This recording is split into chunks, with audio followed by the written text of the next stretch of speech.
All right, greetings and salutations, all of our wargamers and fellow history buffs out there. We are continuing on with the live stream of the Battle of Austerlitz, 1805. This game was published, oh gosh, about 7 years ago or so now by Marshal Enterprise. And we are at the 10 o'clock turn. And let's join our fellow colleagues here as we start the 10 o'clock turn. Greetings, guys. How's it? Everybody doing? Very well, Wonderful. thank you. Terrific. So, as I mentioned, Robert is traveling and out of town, so he's given me permission to move his units around. So, I'm sure if I make any mistakes, Hopefully, can- he'll return you with can- his shirt. yes. Well, I don't know that he's going to be doing so much gambling. His sister lives out there, and so I think the idea was he was going to be hanging out with her mostly and watching her dog, kind of a thing, while they go on a little bit of a holiday. So, Yeah. not terribly exciting in the realm of things. I'm sure they'll probably get to some of the stuff there, the sights of Vegas, but he was not going to be able to join us, and he's driving back next Monday, so he may or may not be able to join us next Monday as well. So I think the idea is that we won't attack you on that side if you don't attack us on that side. Have a little truce. So I don't. Eric, which side is that? Is that the north side or the south side? He's got the south side. So Robert's down there, Telnitz, Solkelnitz, that part of the universe. So unless David, about faces and marches a bunch of stuff the other direction, I don't know that that's going to be an issue per se. Let's see. And I think we've got at 10 o'clock. I think we've got some stuff coming in. We get Bernadotte and his ADC, the 2nd Dragoon Division, and the Imperial Guard Infantry. Yeah. I don't know what then Unadot's Corps comes in at the 10:20 turn. Okay. All right. So we got a few things to play around with. Did we have any questions about anything else that's going on rules-wise or anything like that? I have a super ridiculous, silly terrain question. Okay. Knock yourself Back out.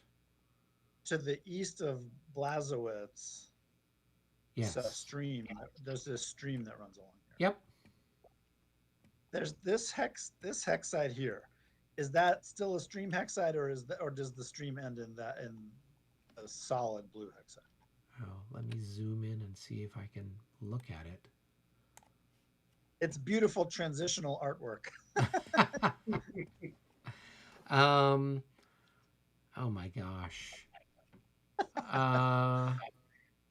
My art inclination is to say that the solid blue is a stream hex side and this partial is not a stream hex side. It's just the artwork transitioning.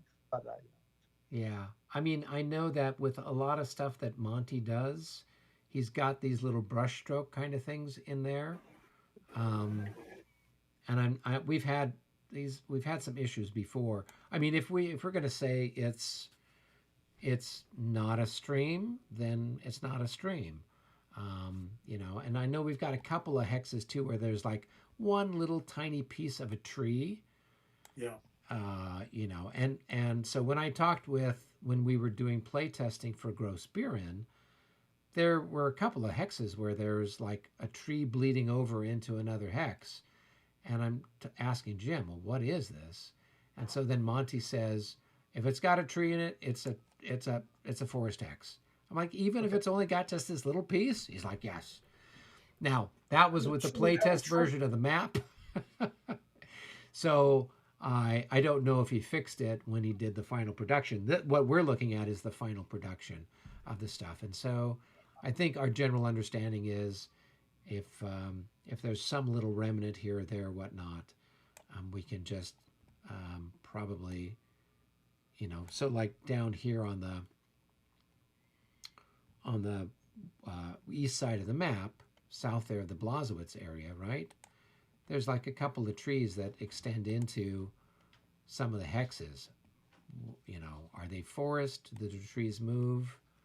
You know, I think generally speaking, for the majority of the hex has got a tree in it, it's a forest. So, does that answer your question, Brennan? Yeah. I mean, the easy way is if it's even partial blue, we'll call it a stream. So let's call it a stream.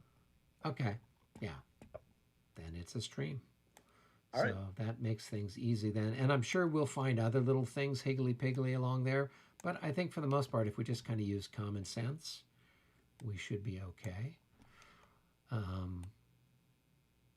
Good. And then what I can do is I'll grab up these reinforcements that are supposed to come on the board and plunk them down. And let's see here.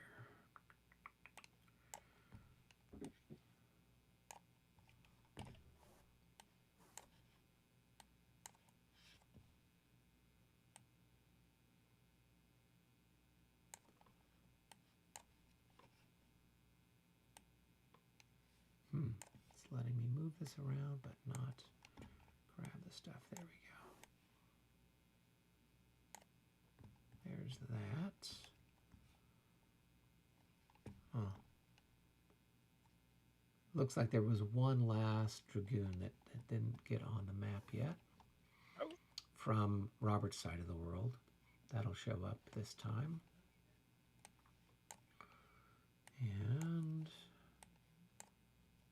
somewhere around here is... What, he didn't get it off the card? it's still over here on the... it was still over here on the order of battle chart. So it must have been the last one that he maybe rolled badly for. All right, and then we've got the... Because he had 4, so there's a total of 5 of them in that one? That's the 3rd division. So 1, 2, 3, 4, 5. There's 6. There's 6 in that one. So that must be where that other one is. All right, and then we got the guard. And there might be one more somewhere. 'Cause I believe there's only 4. Well, maybe, wait a minute, never mind. Is this the 1st dragoons or 3rd dragoons. 3rd dragoon? Yeah.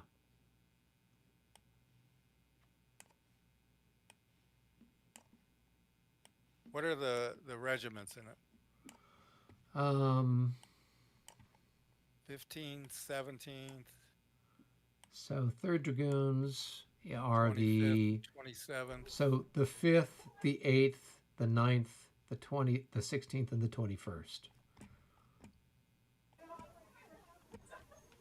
I don't Let me see if... any of those on the map. Oh, and maybe they're guys that should have come on the other side. Let's see here.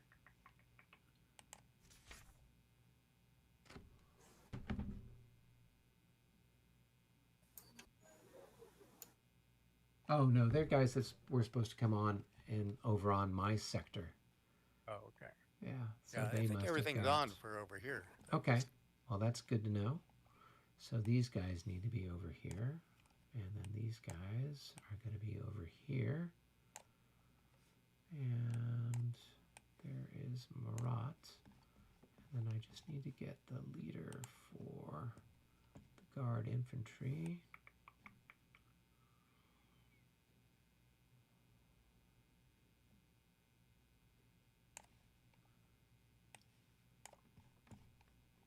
Lin. All right.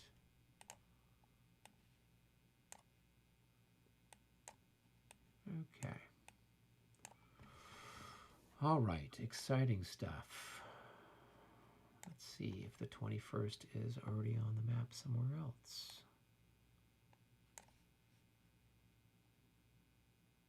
Nope, that's the 12th. 8th, 16th. Okay, nope, they got left behind somehow.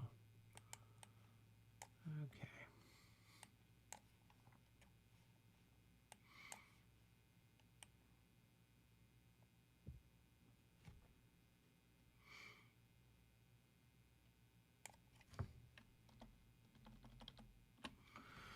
All right, I think that's sorted those guys out for what little it's worth. And we got these other guys here. Okay. All right, and these guys come on the road.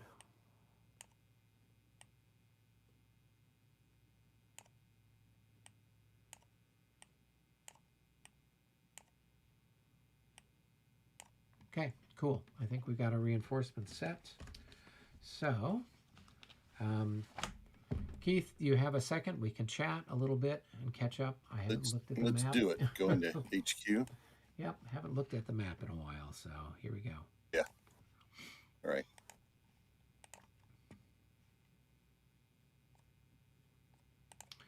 All right, so let's take a look here and see what's going on. What do you want to do? Well, I think I need to get my skirmishers skirmishing. Yeah, you could probably put them in the woods there and start doing that. And So I thought I could, drop those 2 6/8s, going to move down into the woods and go into skirmish mode. mm-hmm. And then, You don't want any pizza, right, Pops? but the rest of I'll that have some. Oh, okay. Yeah. The regular. division, should I bring them down through the gap there? Not yet. I would just Not yet. get everything kind of moving over, and then get Caffarelli kind of moving over that way too. Okay, so it's fine to open up that gap on the left as we look at it and kind of shift everything right. Yeah, I mean, if that's what you want to do, then you're going to need to support Suchet. So you're going Right. to need to move Caffarelli over that way to support it. And then remember, we want to try to deploy in a little bit more depth instead of Yep. having everything Exactly. all out in a So I line. thought I could bring the 6/8s over, bring them down a little bit, Mhm. and maybe about 3 hexes, and then shift over. Yeah, you can start to Force. get them. You want to get them in the woods if you can. Get them down into the woods. Yep, Yeah. get them down in the woods and they can start, causing some. But I trouble. want to go right of where I am because I need to support Suchet. Yes, Caffarelli's got to move to the right to support. So he Yeah. should move into the center there where that artillery is. And Right. then take this heavy cavalry that's here, and start to move it over towards the juncture between Caffarelli and Suchet, and then we'll just put these dragoons in Down. here. Yeah. In the gap. Yep. Okay. So I want to get the heavy cavalry over. They'll probably try to aim for the that gap area then. Yep. So put them there in that sort of junction between Suchet and Caffarelli, and that way then you've got some cavalry support because he's got some heavy cavalry and he's got more Yeah. stuff coming up there. Right. So you're going to need something to potentially counter So that. what's the most efficient way to move them down there? Should I be moving via road? So no, because it's going to cost you 3 to go into road and 3 to come out That's of what I- road. Okay, And and that's what I so- was trying to look at Yeah. for the math. And so you So can I just just 1, need to 2, move 3, 4, 5, 6, 7, 8, 9, 10. So they'll end up, kind of heading over that way. So just kind of keep everything in. I can probably get to that kind of set of ridges, that small set of ridges right Yeah. there. Those 3 hexes kind of Yeah. in that area. Yeah. Okay. So you just want to get over there, and then you want to, get everything supported, and then I'm gonna bring what's the guard and this other stuff of Bernadotte's into this gap here in Santon, I'll bring those new dragoons down that way as well. To cover Santon. Yeah. Yeah. So we Okay. should be fine. Yep. All right. Okay. You've got your orders. Let's Right. go. Don't. Yeah, and it's you're learning. So if you make mistakes, it's not the end of the universe. So That's good to know. yeah. It's only electronic cardboard pieces are going to suffer tonight. Should I actually push my skirmishers into the woods on the far right there this turn? Yeah, definitely. The ones that are Because on he's the right. already wanting to pull back, so I can kind of get into the. Yeah, I would definitely get those guys that are part of Suchet, that get them into the woods. But then Caffarelli, you're not going to move Caffarelli forward. You're just going to move Caffarelli over to the To where the artillery kind Yep. of is right now. Yep, exactly, and Okay. have that all supported. Okay. Should I hold the artillery back, or Yeah, I would wait Caffarelli? until you get Caffarelli's stuff up there to support it, so that way it's not kind of out there all on its lonesome. Right, um, right. No, Where he could kind of bum rush you with. well, I can get Caffarelli can get over there. Yeah, and then you Kind of can just you can start to some move it up and units deploy it here, next turn kind of a thing. Okay. So, okay, cool. Right. Good. All right, we have returned. All right, Brennan stepped away for a moment. So, but I'm back now. okay. Okay, good. All right. So, I don't have any cavalry charges. Nor do I. Okay. Well, that makes things simple, doesn't it? So we can go straight to our various and sundry movement type of things. Keith, if you and David could go down to like game room 1, and then I'll stay up Yep. here with Brennan and Mr. Okay. Block. Sounds good. And we'll shuffle stuff around. So let me take a All right. look here and see where the heck Robert is. See you on the backside. Yes, indeed. All right, so gentlemen, I'm going to start over here with Robert's troops, just because I know where they're at, vaguely. So we're going to start over here at Telnitz. So we got 1, 2, 3, 4, 5, 6, 7, and those guys will be facing that way. Then these dragoons, 1, 2, 3, 4, 5, 6, 7. I don't think they can get over the stream, can they? Oh, they can. 8, 9, 10. All right. And let's go ahead and move this artillery. 1, 2, 3, 4, 5, 6. And these guys can go 1, 2, 3. I'll move these guys first. Not much to play with there. 1, 2, 3, 4, 5. And then these guys will come up here. All right. 1, 2, 3, 4, 5, 6, 7. Okay. And then he's got these guys heading over this way. 1, 2, 3, 4, 5, 6, 7, 8. 1, 2, 3, 4, 5, 6, 7, 8. And these guys will go over there. All right.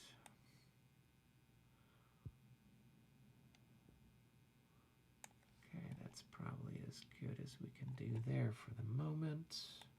And Kobolnitz, those units are his also. Yeah.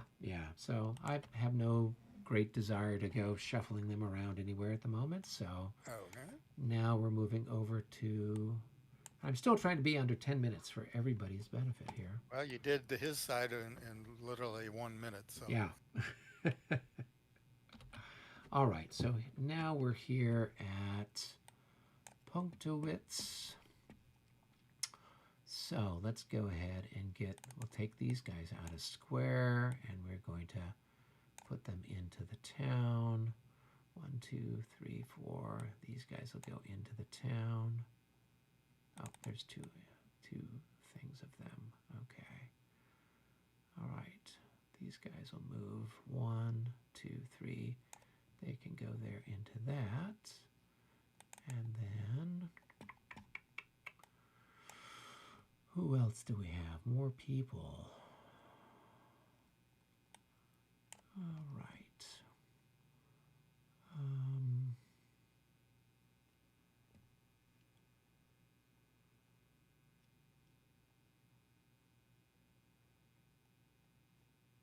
Let's take these guys out of square, and that's 1, 2, 3, 4, 5, 6, 7.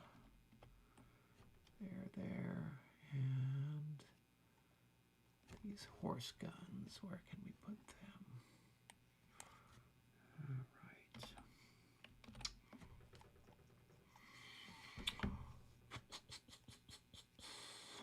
We will muscle them.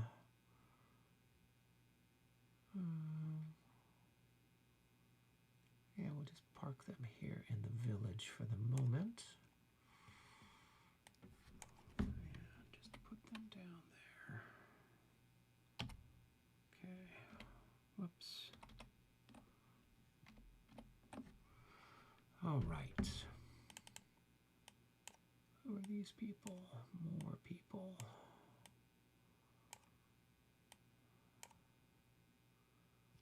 Okay.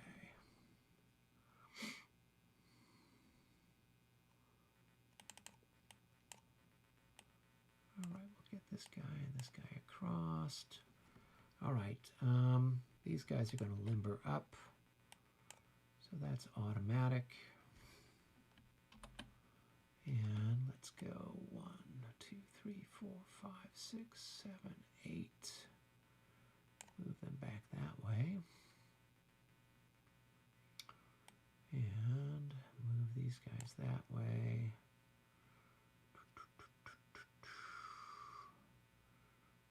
And let's go ahead. 1, 2, 3, 4, 5. Get these guys across there. 1, 2, 3, 4. These chaps can go there.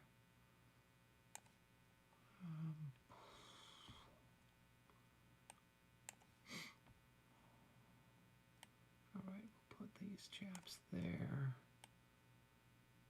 All right.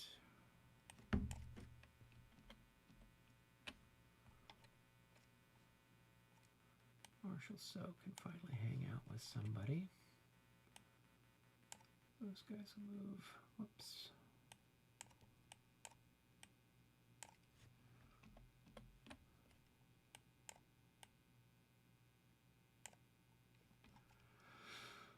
Okay.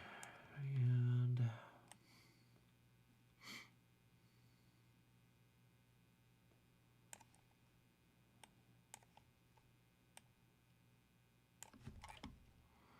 all right. Now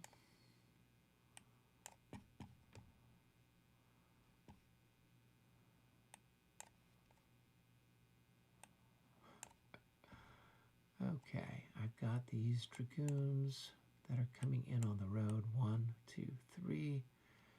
Going across the creek is 4, 5, 6, 7, 8, 9, 10, 11.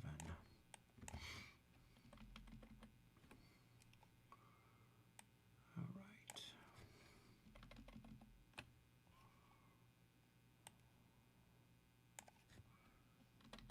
Whoops. All right, and then this guy, 1, 2, and the creek costs 3, 4, 5, 6, 7. 1, 2, 3, 4, 5, 6, 7. 1, 2, 3, 4, 5, 6. And these guys are 8. 1, 2, 3, 4, 5, 6. I can put them over here, I guess. 1, 2, 3, 4, 5, 6, 7, 8. 1, 2, 3, 4, 5, 6, 7. All right.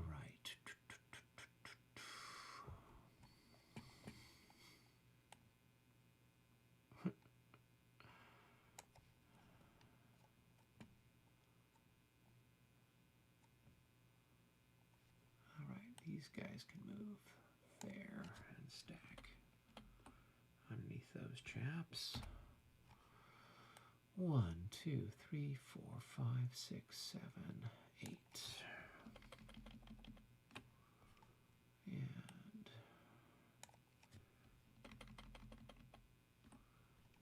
all right, and then these guys can come in. What's their movement? 1, 2, 3, 4, 5, 6, 7, 8. All right, separate them. Come on. Ah, come on. Why is it not letting me split them up?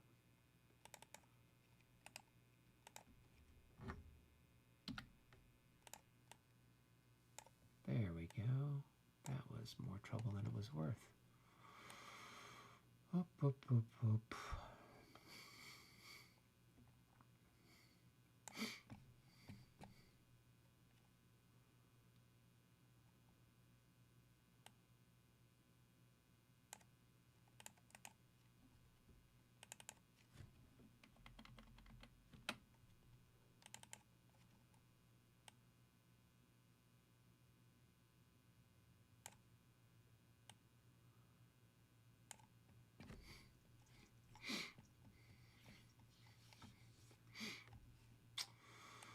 All right, how are we for time, gentlemen? Got a minute and a half. Okay, well, I'm hoping that Keith has done what he needs to do.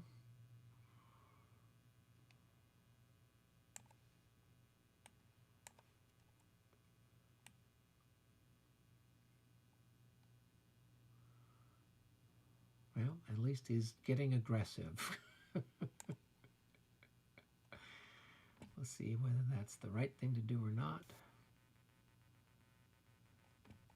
And they're back. Yep. All right. That was a lot of work. It was. We got everything done mostly in time. Sort of. Yeah, sort of indeed. A hot mess. Well, that's okay. If it were easy, it wouldn't be any fun. All right. So at this particular stage in the game, I don't have any offensive fire. There's no defensive fire. Do you have any fire, Keith? Well, I think No, you're not in range. you got yet. woods in the way. Yeah. So, okay. Cool. Then, some interesting positioning of your troops, but that's okay. All right. So then that ends it for the Wild and Wacky French. So I guess now we would go to the Allies. I think, allies, we can execute our plan as discussed for this turn. All right. Yeah, I did. I think so too. Yeah, we haven't done anything that's too outrageous. So, all right. So first question, are there any cavalry charges? I do not have any. Mr. Mignoret, do you have any I see cavalry none. charges? Okay. All right. So we can go to movement. So I guess Keith, you and David can go hang out, and then Right. I can. It'll probably take a little while, but either Brennan, you can start first, and I'll follow you around, and then we can do David, or we can do David, and then you can follow. So I don't know. Does it matter which order you guys do your stuff in? Heath, why don't you, or Brendan, why don't you go first because some of mine will be actually moving into where you are. So Okay, sure. So we'll kind of go from the northern side, that's the right-hand side of the map, and we'll Okay. work our way leftward. So over there by Krug kind of thing. Yes, exactly. Okay, cool. Okay. All right, so I'm So, watching over there. All right, we'll go down Okay. to game room one I'm again. gonna start moving Austrians and people like that. Okay. Okay, Keith, are you going down to? Should I just stay in the room I'm in, or are we going down to? Oh. Let's go down to game room one. Okay.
Where are you at now, Brendan? Oh, okay, you're over there.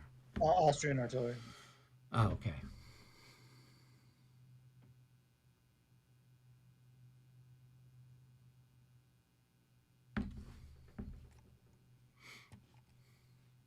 Okay, Eric, I'm gonna move down to the Russian Oh, guard okay. and guards over there. Cool. Fast. Don't you wish they were all that way? I wish it were, yeah.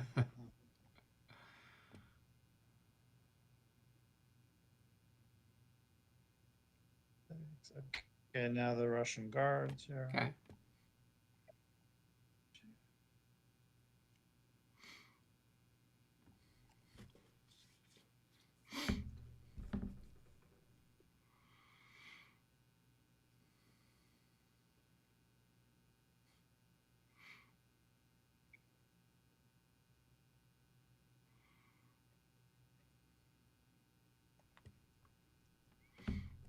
Bravi-ho, Emperor Franz. Oh, yes. His army is forming up, so he needs to go be part of it. Part of that excitement. 2, 4, 6. He may wish later that he wasn't, but he is for now. You Okay. know, he's an inspiring leader. Deeply inspiring. Deeply inspirational. This is Russian horse artillery. 2, 4, 6, 8, 9. This is Austrian horse artillery. 2, 4, 6, 7. Okay. These are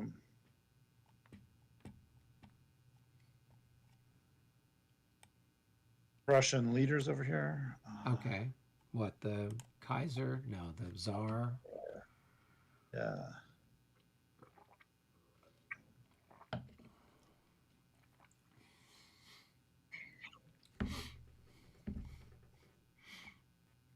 This is over here, artillery. Okay. 2, 4, 6. This is Austrian cavalry. 2, 4, 6, 8, 10, 10. 3.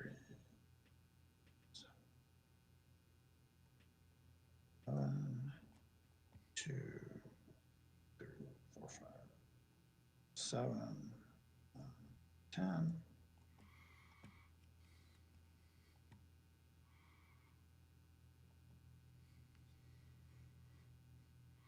More Russian artillery here. Okay.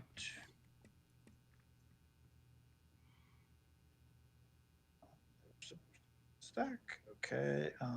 Russian infantry. 3, 4, 5, 6, 7. 4, 5, 6, 7. 2, 4, 6, 7.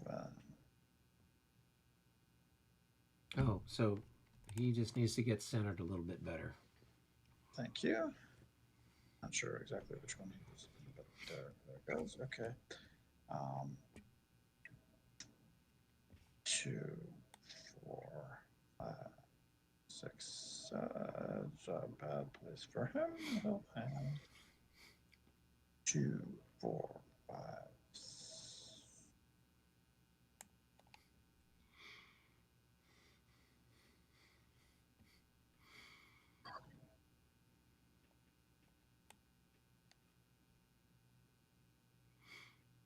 2, 3, 4, 5, 6, 7. 2, 3, 4, 5, 6, 7, 8. Skirmishers, yay! 1, 2, 3, 4, 5, 7, 8.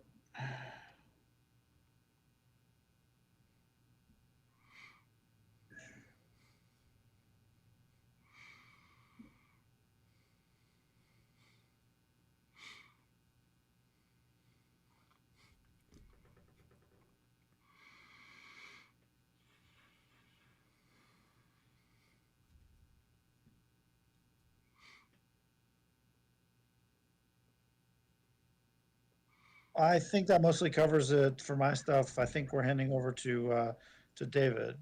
David, I'm just gonna. Yep, I moved that one dragoon unit that should have been yours. Sorry about that. That's yours. But, Yeah, no, it's fine. All right. and then I'm gonna go sweep and look for other things I might have forgotten. But basically, I think. Okay, cool.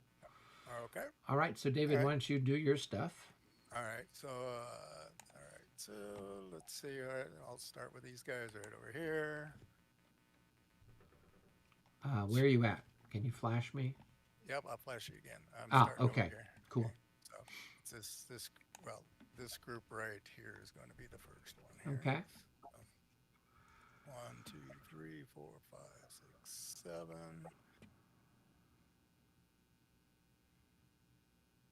7.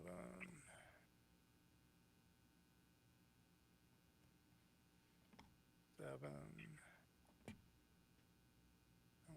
2, 3, 4, 5, 6, 7, 8. 8.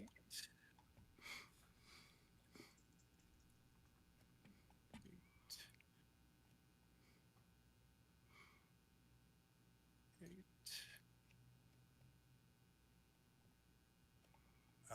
Now the group down here. Okay. Let's see. This guy. That's the commander. Pin last. 1, 2, 6, 7. 7. 7.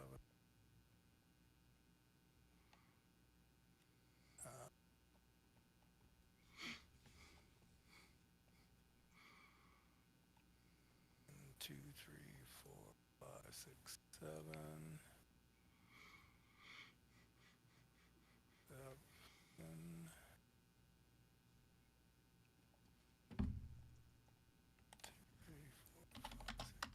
As I'm just gonna hop down into Keith's room because I thought I would move the light cavalry, guards light cavalry, which is up on the. Oh, that's over on his side. Yeah. Okay. No worries, Brian. All right, so that's that group. All right, so now I'm down to this artillery down here. Sure. 1, 2, 3, 4, 5, 6. 2, 3, 2, 3, 4, 5, 6. Next group of artillery over here.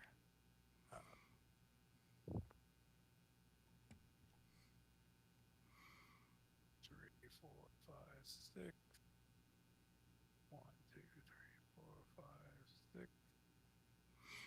1, 2, 3, 4, 5. Here. All right, so now at the very bottom here. Over by over there. Austerlitz. I got 2 little artillery units here that are making their way. Oh. Okay, way over there. Okay. 2, 3, 4, 5, 6, 7. 2, 3, 4, 5, 6, 7. Let's see. 1, 2, 3, 4, 5, 6. This should be able to make it to there fairly easy. All right, now up to the light Okay. there, and the cavalry unit up here. So 1, 2, 3, 4, 5, 6, 7, 8.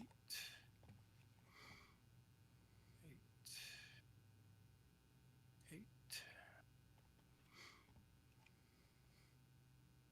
Slopes for cavalry is +3. 1, 2, 3, 4, 5, 6, 7,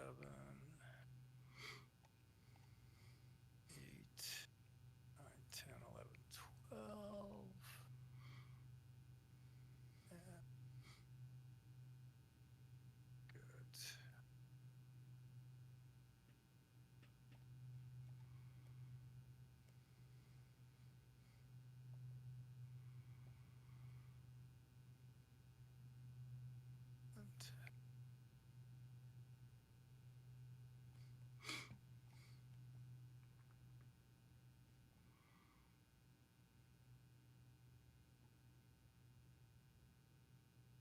Two, 3, 4, 5, 6, 7, 8, 9, 10,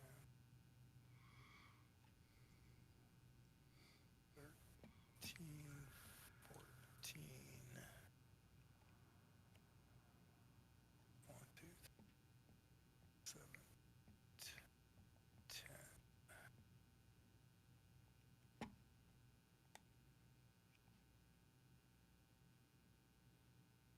All right, I think. And all right, so now let me.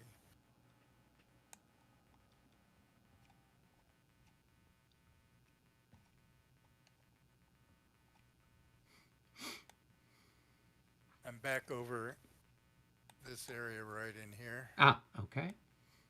All right.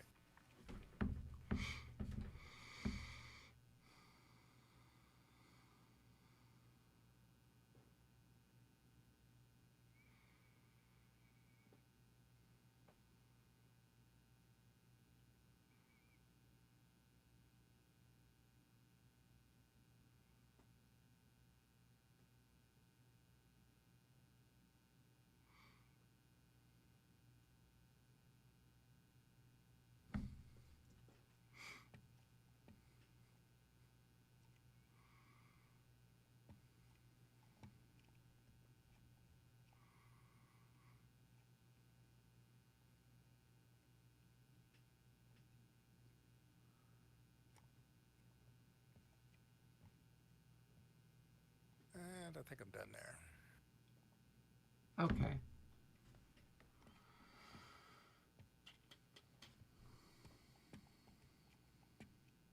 The thing I'm going to do is just, there's 2 of them I want to break down here into the battalions. It's 9, 7 right here.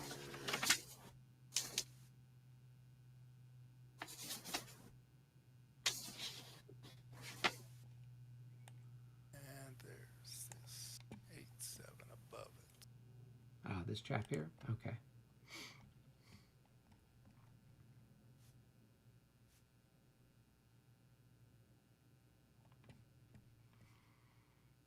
All right, that should everything. Mine's broken down into its corresponding battalions. All right, that's good. All right. Mostly done moving around then? Yep. Okay. David, did you move the little 2 Austrian brown horse artilleries at the bottom of the map? No, I did not. Oh, Mr. That's Block David did. Super, great, thank you. Yep. Yeah. The block did okay. Yeah.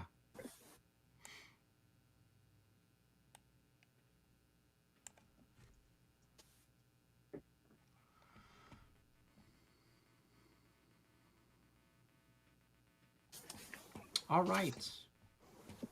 So I don't see any defensive fire. Is that correct?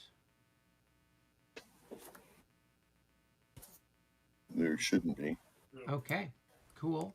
Is there any assaults or melee? We actually ended up with an exciting cavalry melee at the very far north end of the map. And did you guys already do your results or not? No. No, it's so exciting. We wanted everyone to see. All right, I'm going to zoom I might in. beg to differ. broadcast to the world. We're going to have our, color commentary here. It's the lifeguard Cossacks, no less. And That's why it's so exciting. It is because they They're the actually most perform. They're actually they have one of the nicest looking uniforms in the whole lot. So, That's why we had to get everybody to watch. there you go.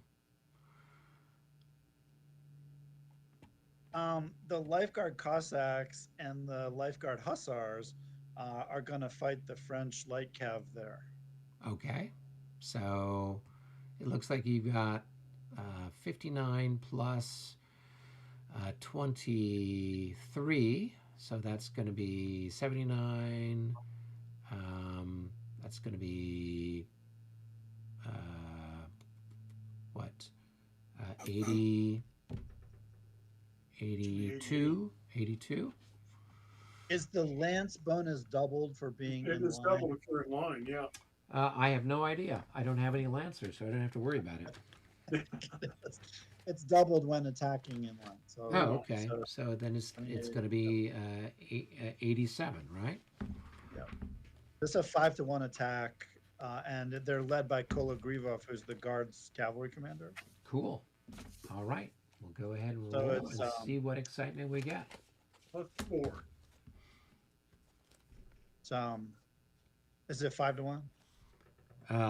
Yeah. I mean, you need 66. 66. Well, that's as good as you get. They surrender. I surrender.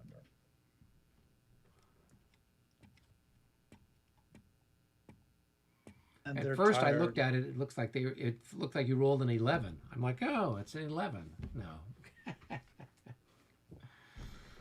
That was a fun way to open the game for the lifeguard cavalry, I'll tell you. There you go. Well, they're living up to their reputation. They are. Yep. They get medals for all regimental members. Indeed.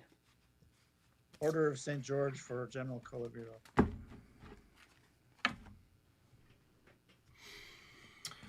All right. Well, that was exciting.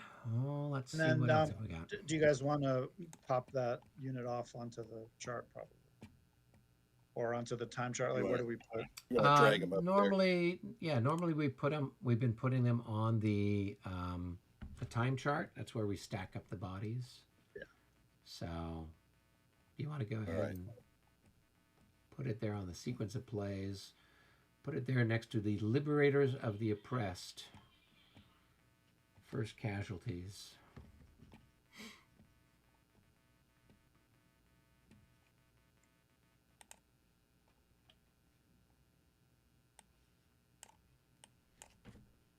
And then I think one of the units has to take the hex, so the hussars, Yeah. which were the main impetus, will.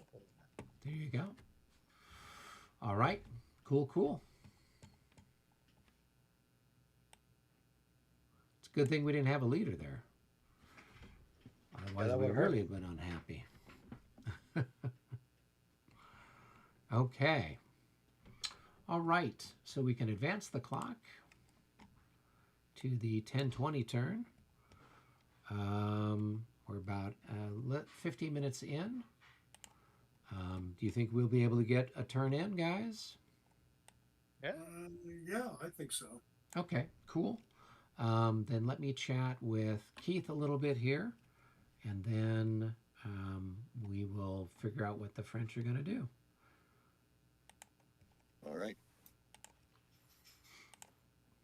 All right, Keith.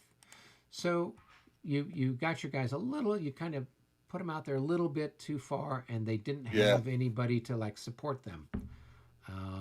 Yeah, I kind of blew that. Yeah.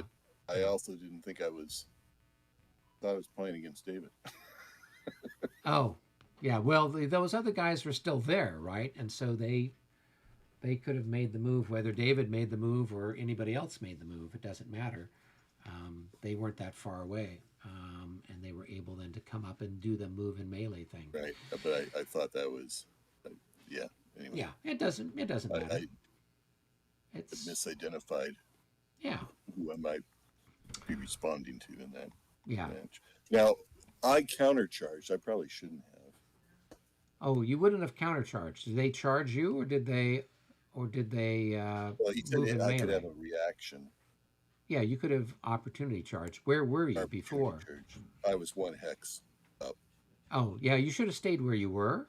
Yeah, Because then if the other guy came up, then, you might have been able to do them. But the other thing is that, if you think about it here, you can only opportunity charge stuff or reaction charge stuff that you have a line of sight to. Well, this guy's at the bottom of a slope. And so therefore he doesn't have a line of sight. So if they charge the other guy, you wouldn't have had a way of supporting him because you couldn't have been able to see it. Yeah. So no, just Yeah. so it's okay. This is how you learn how to do things. They've got a whole bunch of heavy cavalry that's come up here in the center. You want to get this light cavalry back so it can support itself. So get all of those guys back over here where your infantry is, over here where these other hussars are. And then you can start to bring the heavy cavalry in. You've kind of got Caffarelli out further in front. But don't get him into the woods yet, or in a position where they can start to engage him in the woods. So where should he be? Move him to the right to support Suchet, and Okay, then move the heavy cavalry to the right as well. But don't move the guard horse guns. I'm going to take control of those. So the guard, so these ones here, all of these guns, don't move them, because I'm going to use them. I'm going to create a battery with them. That heavy cavalry down. Yeah, but move the heavy cavalry down, but don't move Leave the the horse guns. Yeah, exactly. Then I can do something with them potentially. Okay. Caffarelli, I really just need to slide right. You need to slide right, and the idea is now get this infantry into the woods. That's Suchet's infantry. Start to engage his guys there. Get your cavalry back. If you can take a pot shot at his regular Cossacks, that would be great. That'd get them to run away. But just realize that he's got cavalry superiority over there. So you want to get your cavalry back so that the infantry can support it, right? So that they're intermixed and they can help each other out, kind of a thing. So, yeah. Right, and they're basically moving everything. They completely abandoned the south side of the map. Yeah. So, This way. yeah. And so they're So I'm basically going going to try to... I'm going to move those skirmishers down into the woods there on the right. Yeah. Engage, and I can bring in some other. You can get some other stuff there too. Yeah, and then I Other would stuff just down say, in there too. yeah. Yeah. And then what I'm going to do is I'm going to try to get more stuff kind of going in, and just going to try to pull all of the stuff that I got sitting on the other side here is the 10-20 turn. We don't have to worry about them taking any of this stuff. I can start heading over your way. It looks like the battle's going to take place potentially in this area, you know, kind of where you're at, and this junction between, you know, Lon's Corps and Soul's Corps. So, Yeah. okay. So don't get yourself in a bad position. Try to, All right. So you I'm know, going to get that cavalry up above those. yep, and then Past get those some, ridge and then get some get some infantry over there. And for the most part, you're going to want to keep your infantry in column. French infantry behaves better in column. So, Okay. like if you have to make a roll to form square, you're going to be better off forming square from column than you are from line. Gotcha. Yeah. So generally speaking, that I mean, I know you've been playing. Well, you've been playing the French at Wagram. Yeah, I've been playing the French. Yeah, And but you haven't really had to contend with generally keep any 'em in. cavalry charges. I don't have any cavalry to attack you, but yeah, generally speaking, you're going to keep them in column, so they have more maneuverability, and they've got a bigger arc of zone of influence, and then they can form square more easily too. So, So yeah. I should move some infantry over to the right as well from Suchet's. not just going Absolutely. to- Absolutely. Okay. Yeah, yeah. So get Caffarelli, don't move him south or don't move him down, move him off to the side, move him sideways. So, okay. There you go. All right. We'll see how this Got all it. plays out. All right. Yeah. Thanks. Hey, it's okay. You live and learn, right?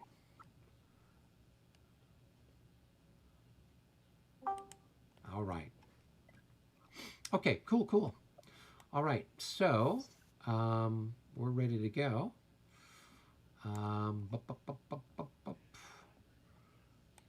Let's see. I do not have any cavalry charges. Do you have any cavalry charges, Keith? No. No. All right. So, if you and David want to go hang out in one of the game rooms, I will start shuffling pieces around on my All right. side of the map. David, I'll see you down in game room 1 again. Alrighty. All right. Cool. Over on the left. Yeah, we're again, going or- to start over on the left side of the map. Yeah, where Robert was doing stuff. Okay. Or where Robert was living. All right. So here at Telnitz. So 1, 2, 3, 4, 5, 6, 7. We'll park them there. 1, 2, 3, 4, 5, 6, 7. 1, 2, 3, 4, 5, 6, 7. And 1, 2, 3, 4, 5, 6, 7, 8. Those guys can go there. All right.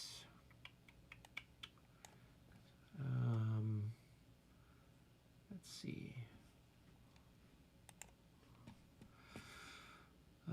Let's see. The cavalry. Oh, we got a lot of cavalry here. 1, 2, 3, 4, 5, 6, 7, 8, 9, 10, 12, 13, 14. 14. 1, 2, 3, 4, 5, 6, 7. All right. These guys will come out of the pheasantry. And the pheasantry wall is +2, so that's going to be 3, 4, 5, 6, 7. All right. These guys are going to go 1, 2, 3, 4, 5, 6, 7, 8, 9, 10, 11. All right. Let's see here.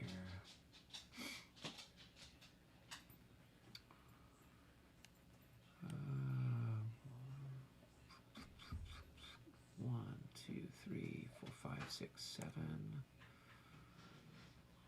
All right.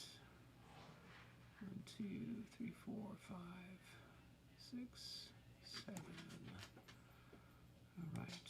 1, 2, 3, 4, 5, 6, 7, 8, 9, 10, 11. And 1, 2, 3, 4, 5, 6, 7.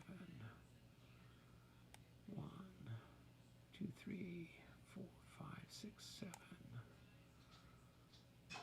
1, 2, 3, 4, 5, 6, 7, 8. 1, 2, 3, 4, 5, 6. All right. So that's all of our fun adventures in that part of the world. All right, over here at Koblenitz. 1, 2, 3, 4, 5, 6. 1, 2, 3, 4, 5, 6. Oh, I already had somebody there with him.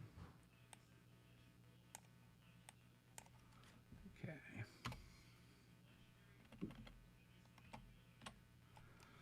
All right, 1, 2. All right, 1, 2, 3, 4, 5, 6, 7. 1, 2, 3, 4, 5, 6, 7, 8. We'll rotate him. 2, 4, 6.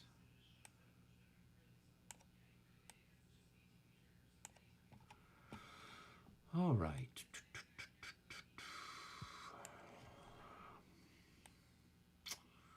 All right, interesting stuff here. All right, we're going to move over here to the guard. So we're up here. We got these dragoons and the guard. So let's go ahead. 1, 2, 3, 4, 5, 6, 7, 8. All right, these guys. 1, 2, 3, 4, 5, 6, 7.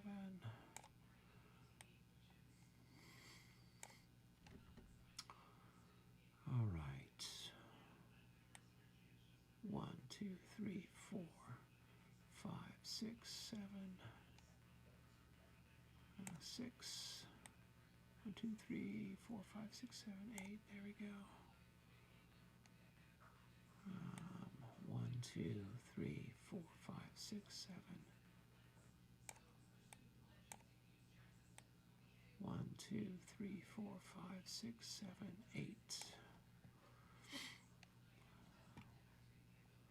All right. Guard, artillery, 1, 2, 3, 4, 5. And 1, 2, 3, 4, 5, 6, 7, 8.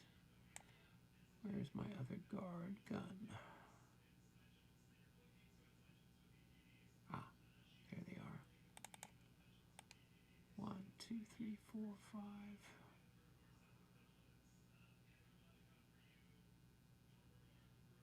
Yeah, we can get them over there. Good. All right. Then Bernado's boys. 1, 2, 3, 4, 5, 6, 7, 8. 1, 2, 3, 4, 5, 6, 7. 5, 6. And we can change their facing. 1, 2, 3, 4, 5.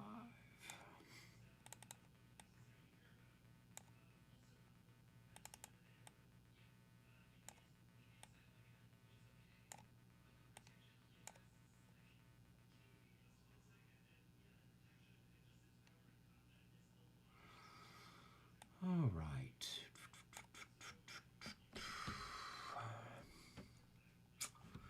Now, what do I do with the rest of these people?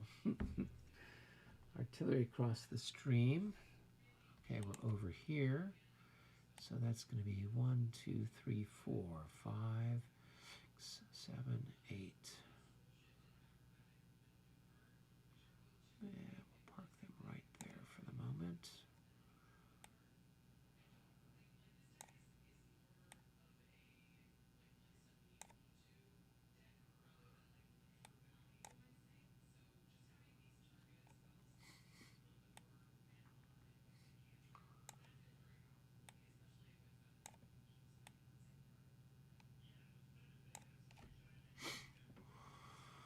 All right. Okay, now we're over here at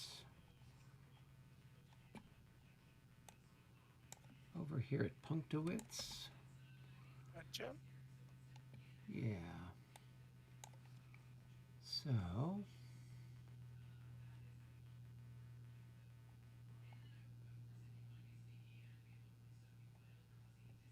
these guys are going to go 1, 2, 3, 4, 5. 1, 2, 3, 4, 5, 6, 7, 8. 1, 2, 3, 4, 5, 6, 7.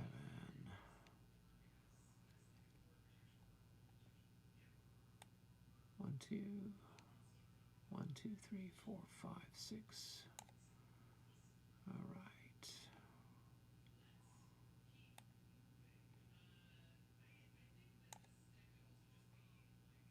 1, 2, 3, 4, 5.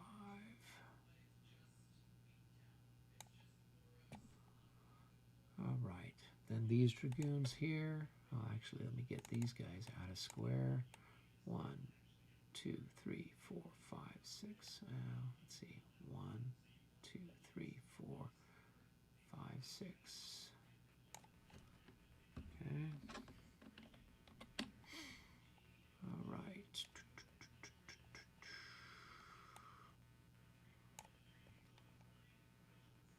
All right. 1, 2, 3, 4, 5, 6, 7. All right. 1, 2, 3, 4, 5, 6, 7, 8. Skirmishers are there. 1, 2, 3, 4, 5.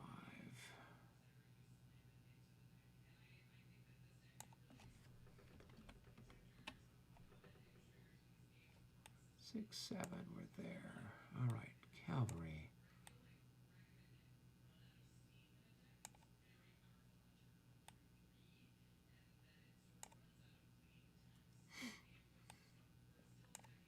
I don't want to move them all.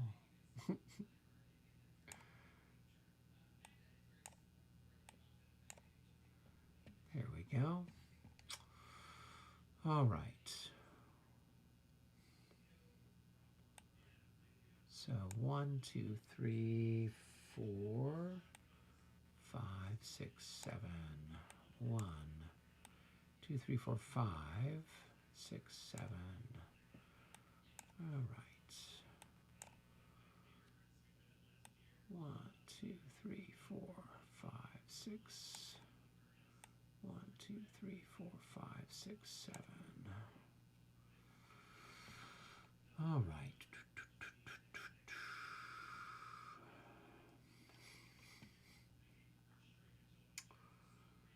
1, 2, 3, 4, 5, 6, 7. 1, 2, 3, 4, 5, 6, 7.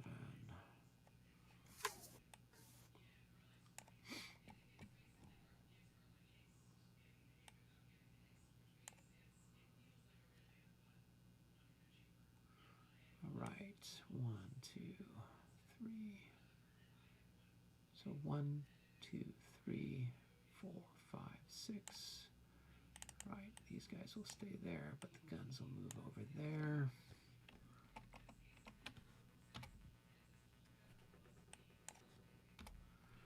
All right, and these guys will stay there.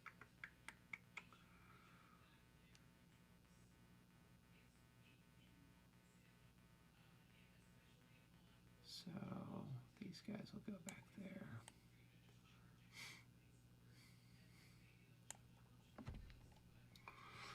All right.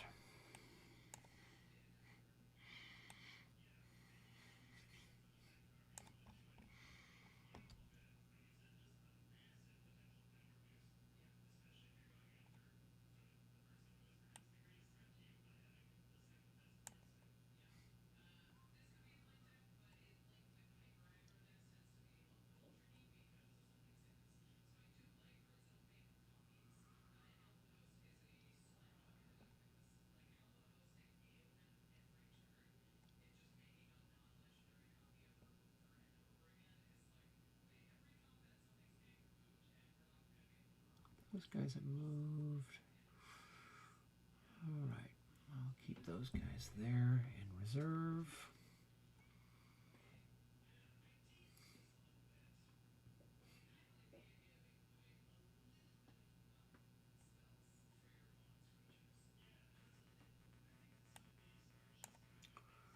These guys can come out. That's going to be 2, 3, 4. They're going to go there.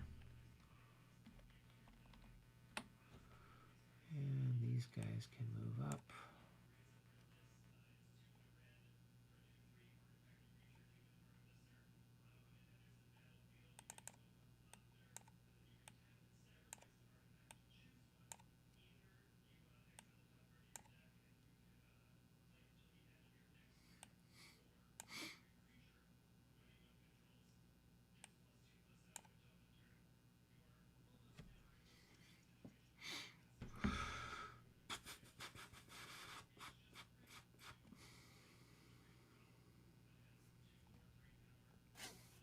All right, I think that's most of my little stuff being shuffled about in some way, shape, or form. Okey-doke. Only 13 and a half minutes, but that's good. All right, I always try to be as quick as I can. Yep. Let's see. Stigler's asking, could this module use a dead pile display? I don't know, Stigler. Normally we just pile up the dead. There's two ways that you can do it. You can put it on the order of battle chart.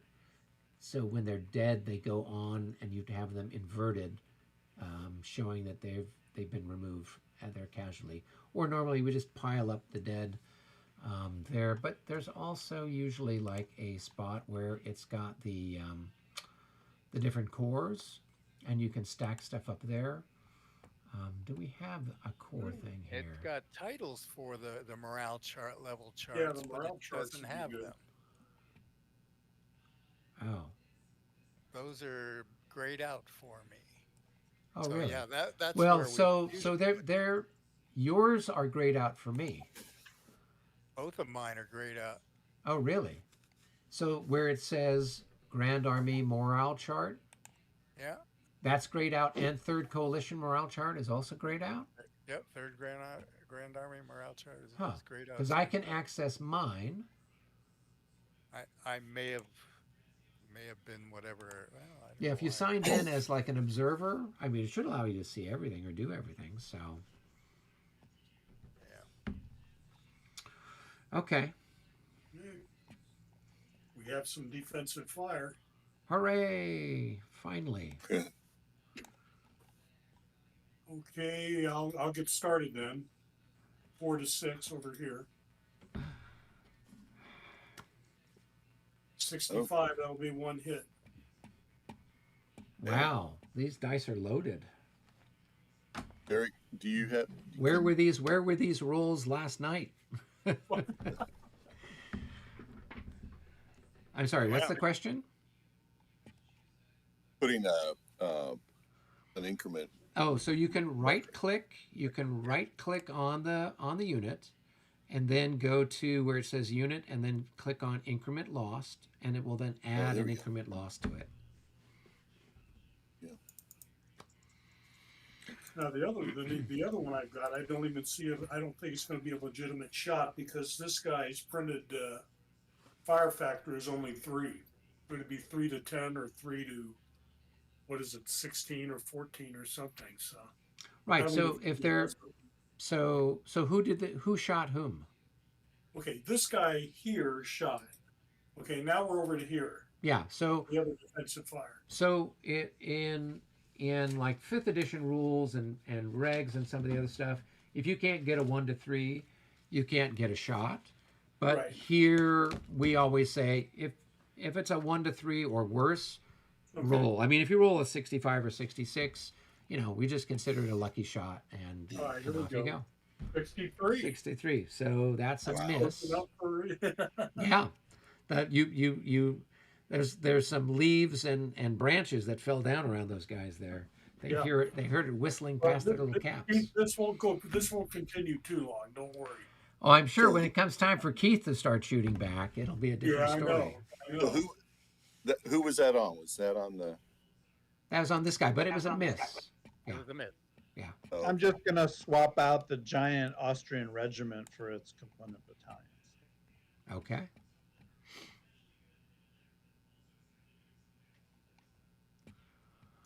Is there any other defensive fire anywhere? Nope. Right. So it's offensive fire, and Keith can unload on me here. all right. I don't know how to hit that red circle. You hit Hold down the I- Alt key and then click on the hex. So I'm gonna hit here with Yeah, this I believe guy. I'm with 10. Yeah. Yep. You hold down And the I'm Alt. gonna need help with the math, Eric. Well, so it's actually somebody else can help you. I need to grab. We had some reinforcements that were supposed to come in. Okay. Oh, okay. It was All right, hard so for me to read. okay, Yeah, so so you're I'll just bring those guys on while you All right. You're somebody shooting else these helps two you out with that. Okay. against that. Looks like you've got 18 plus whatever is in this battalion, his fire factor. I gotta zoom in. 7. Right. You've got 18 plus 7 is 25. 25 to 10, that's a 2-1. Or 2.5. It might be. I didn't. Yeah. All right. Let's roll. 54. Well, that's got to be That's one something. here. Yeah, 2.5 to 1. All right. I'll mark him here. Hold on. Where's the increments lost? Okay, now we'll do. I think we have a morale check here. Oh, right. This For is the- the first one, but I'd have to check it. It's the Russian. I think the Russians check. Those are grenadiers. The Russian Grenadiers are on even increments. the Musketeers are you check with every loss beginning with the second suffered, Oh, okay. and the So I don't- Grenadiers I don't- are evens, and the Argierskis are evens. Okay. I don't need to do one now. So we can go over to the other one he's got that's here. Right. So you got 18 plus 7 is 25. 25. I think I'm worth 10 in there, right? In general order. In general order in the. Yeah.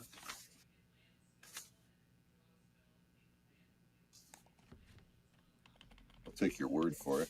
Well, no, I'll double check it here. That's what I'm trying to do. General with 10, yeah. So it's another 2.5 to 1. Yep. All right, we're rolling.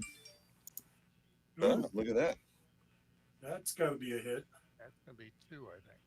Is it? Okay. 63 on 2.5. Yep. Just. We got to get out of there. Two. Okay.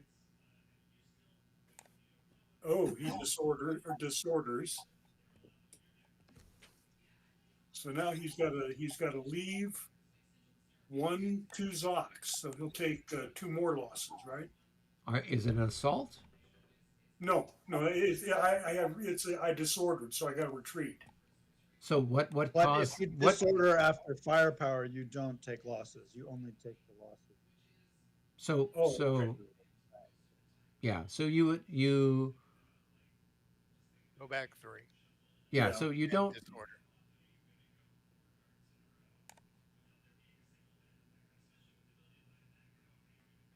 Okay. David M., that's a good thing that battalion disordered out of there because that was a bad, unhealthy place for him to be. So I it's good agree. that good I'm that going to he have to watch that. Yeah, and that in your turn, you want to pull that other one back to Oh, the yeah, second. wood block. absolutely. Yeah. He's too far forward. I stayed a turn too long. You did, yep. All right. Let Let me get these guys. 1, 2, 3, 4, 5, 6.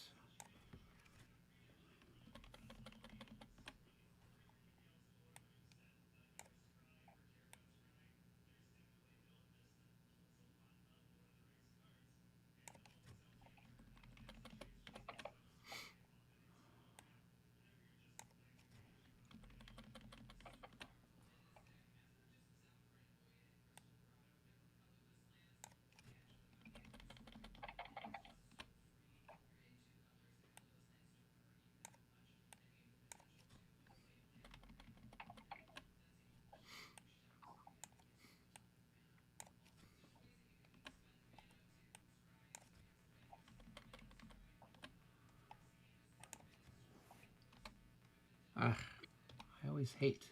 I hit the wrong key. All right. Cool. All right. Okay, cool. I just brought those guys down, so they're just there along the road past Santon. So, all right.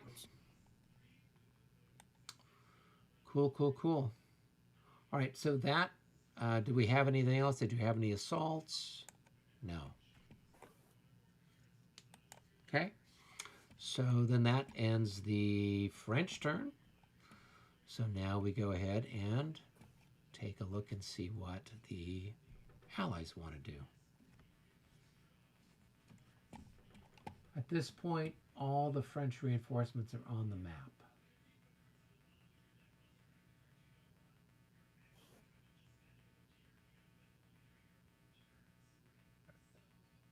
All right, shall we take a moment and Yep, you guys quick can discussion? chat if you want to. Sounds good.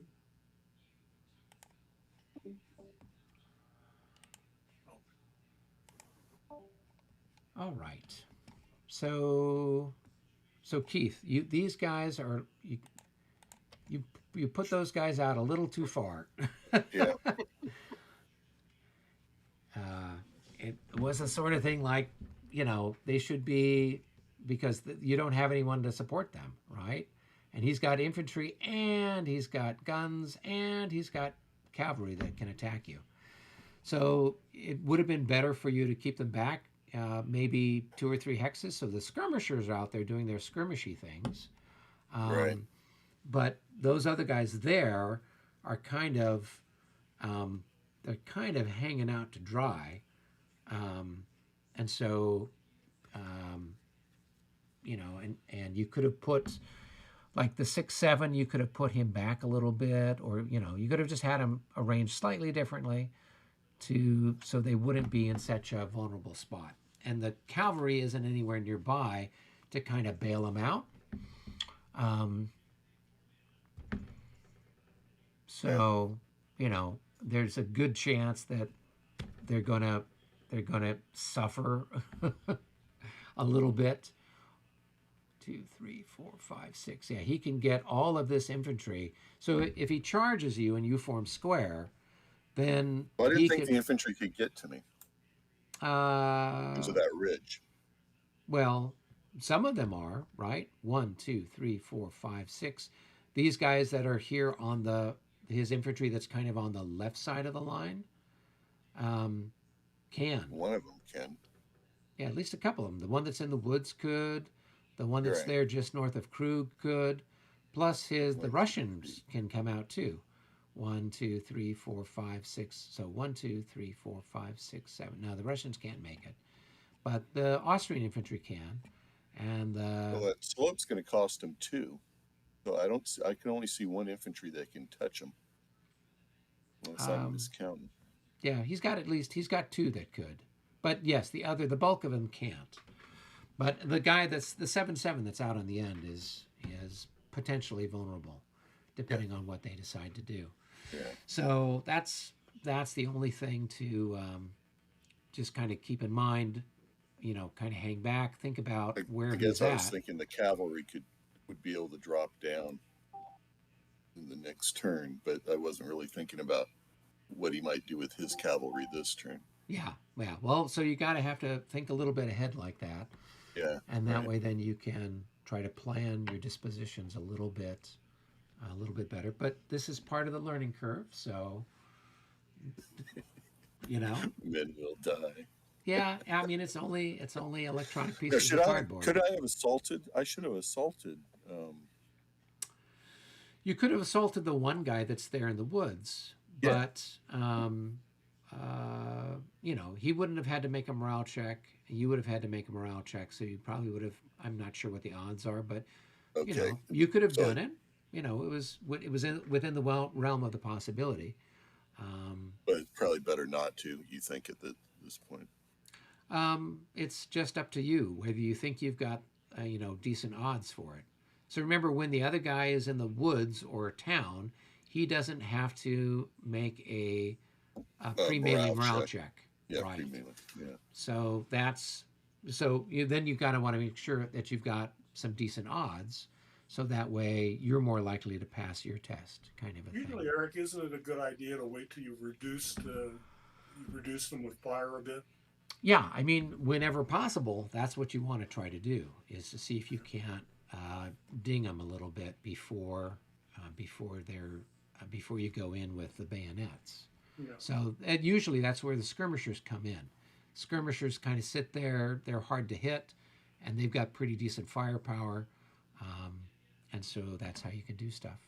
All right, it's your guys' turn. Do you have any charges? Yeah, these 3 cuirassier units are going to charge. Okay, that is not a surprise at all. I was just telling Keith, like, oh my gosh, I think you put your neck out a little bit too much with that, but it's okay. Can we It's use a part charge of the. marker or something? Yeah, there should be. Hopefully, there's charge markers over here with the, and you might even be able to just get, just create one Yeah. You by just right-click clicking, and right-clicking on the unit, and then go down Oh, to nice. charge. Cool. Yeah. I love it. Yeah. Ooh, charge. So that does Control make it really V. handy. Blow the trumpets. Okay. Oh yeah. This unit here will charge first. This is the Chevalier Guard. Okay. This is really fun, or is it the? It's the lifeguard cuirassiers.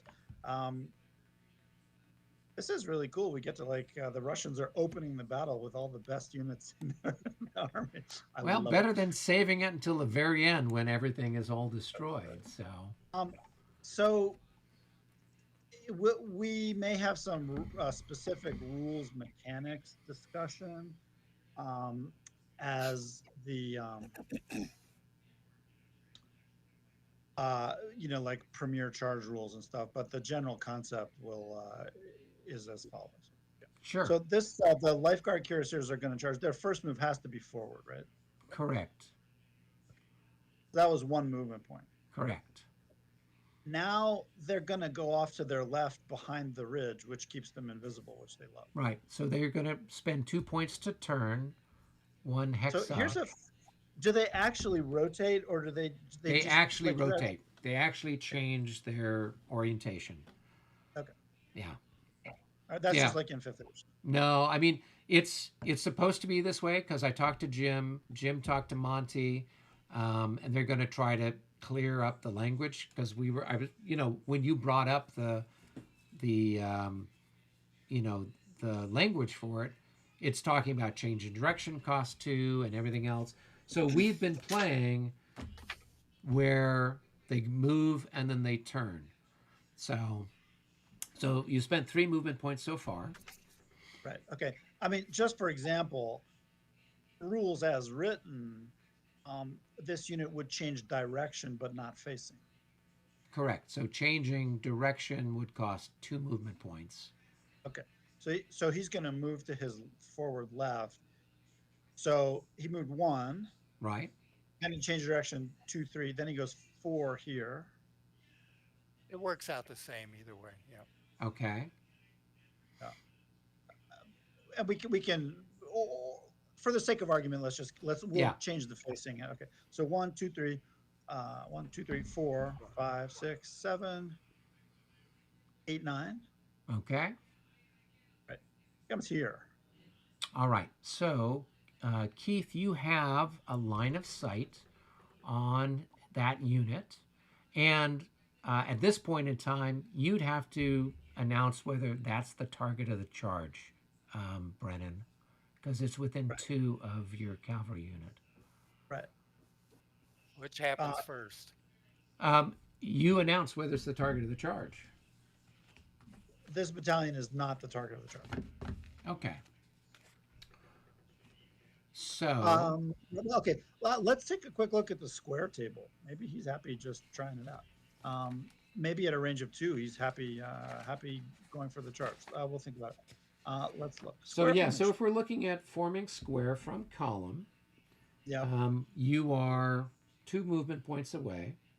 So, and let's see, you're not light, you're not lancers, there's no personality in the hex. So there's no other modifiers that I can see here.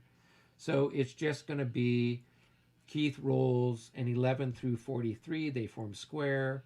A 44 or above, it's going to be disorder or rout.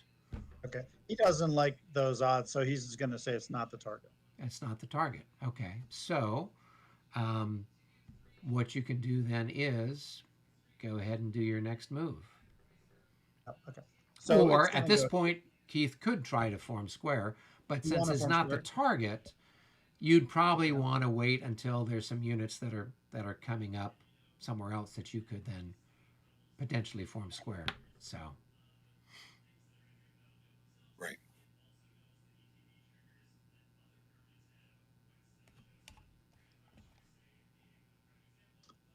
already. So that's not the target. So he'll go here. right, so And, you've spent 11 movement points so far, Yeah. and then there's 12, 12, 13, He goes 14. 14. Okay, who's the target of your charge? Well, there's no units in sight yet. No, will you declare target of charge as soon as you're within 2 hexes? With a line of sight? Well, let's see what it says. I know for I don't the think reaction we're- charge. I mean, we can't react to it anyway. You're coming in on our rear. We can't form square anyway. Right? If you're going to hit that 6-7 unit. I agree. I'm just sort of curious what the specific rule Yeah, is. well, let's take a look. Charge process.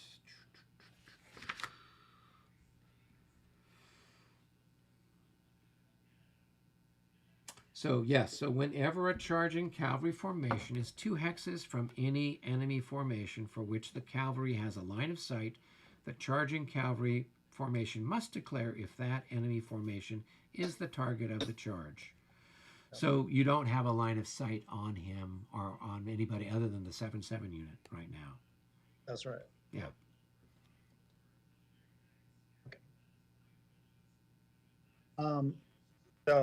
And I declared that was not the target. Right. Okay. I'm just going to do a little calculation here because the movement points got a little bit tweaked because of our interpretation. 1 second. Yeah, so it should be 1, 2, 3, 4, 5, 6, 7, 8, 9, 10, 11, 12, 13, 14. So it should be 14 movement points to get to where you're at. Yeah, hang on 1 second. Okay. Yeah.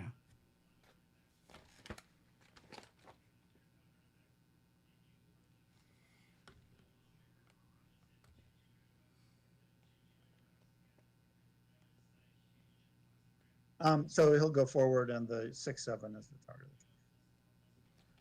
Okay.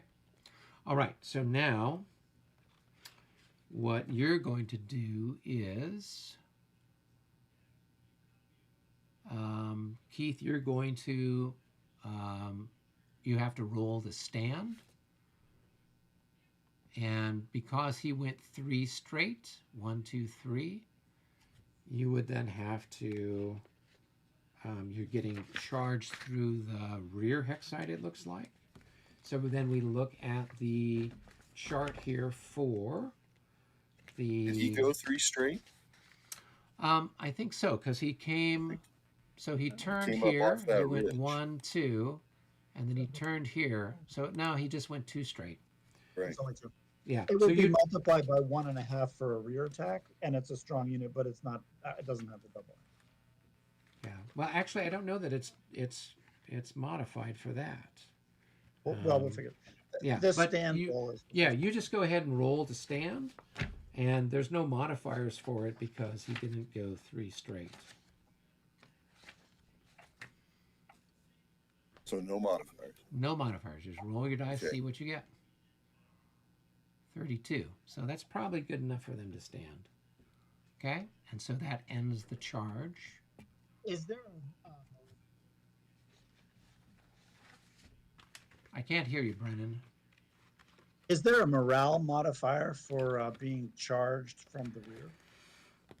Normally there would be, but if we take a look at that, just a paragraph down from the one that I was just reading, it says, charging cavalry must move in a straight line for the last 3 hexes of its charge and directly face the infantry it wishes to charge to obtain the charge bonus.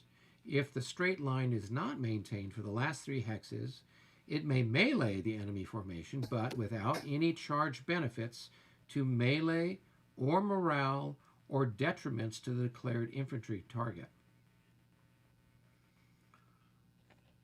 So normally if we look at the chart that says standing in the face, or the morale modifier for standing to a charge, charged in the rear would be a -6. Right? Charge in the flank would be a -12. But because you didn't go 3 straight in that charge, there's no detriment to the infantry, either on morale or melee. So it's not even really a charge. No, I mean, you're still going to be causing all kinds of havoc, but Right. there's Okay. no... But that's a Yeah. noticeable difference in Premiere from some of the others. Yes, but the other noticeable difference is, 5th edition or regs or whatever, we could have formed square. We would be able to see behind us. So I think that's kind of where they're playing around with It's it a just, bit. it's just a difference. It's a mechanical difference. Yeah. I mean, given those specific mechanics, I probably would not have launched the charge. But let's go through with it because it's fun. Yeah, I mean, it's still going to do a For sure. bunch of world of hurt potentially. Yes, absolutely. Okay. Righty-ho. All right, so now what we can do is we'll just go ahead and put that there so that we know that's the target of the charge. For example, like that unit would have routed in, if with the -6 modifier, probably would have routed. Oh, definitely. And with the, so if you'd come up a little further and turn the corner a little earlier, I mean, if you turn the corner, if you had modified and come this way, But he doesn't Right. have enough. but you wouldn't have had enough Have movement to movement. catch you. Yeah, yeah.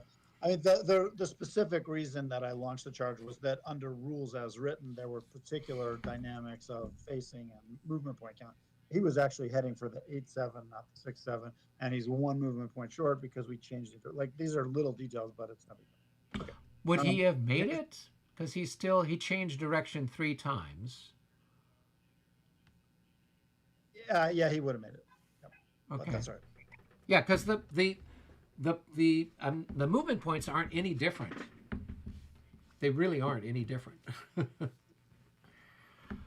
It's a question of the specific wording of the rules of facing versus direction, right? Those are if they are different concepts, which they are in the current rules as written as one thing. If it's the same concept, then it's another. Right. It doesn't really matter. Okay, Okay. so now, so that guy goes forward. Good. Yes. All right, so now, Keith, what you can do is you've got a line of sight to that guy with your infantry. So you could then try to form square at a range of 4 hexes. And the one that's engaged already? I don't know. I mean, generally speaking, I wouldn't allow the one that's already engaged to form square. Yeah, the engaged one certainly can't. It's locked by the con. Yeah.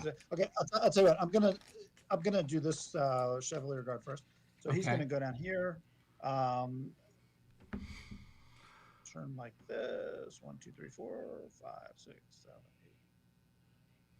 8, 9, 10, 11, 12. This 7-7 is the target of the charge, so you're forming square at 2 hexes. If you, well, sorry, this unit here is the target of the charge. Okay. And so then you're going to turn 13, 14, and Yeah. with one more you can get it. So, so Keith, before he turns, right? You could try to form square, and he would be then what, 1, 2, 3 movement points away. Ooh.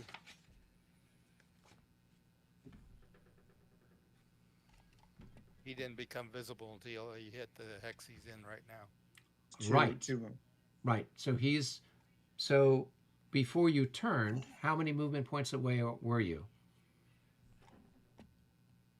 So how many movements? So when you came up here, we had a line of sight on you, right?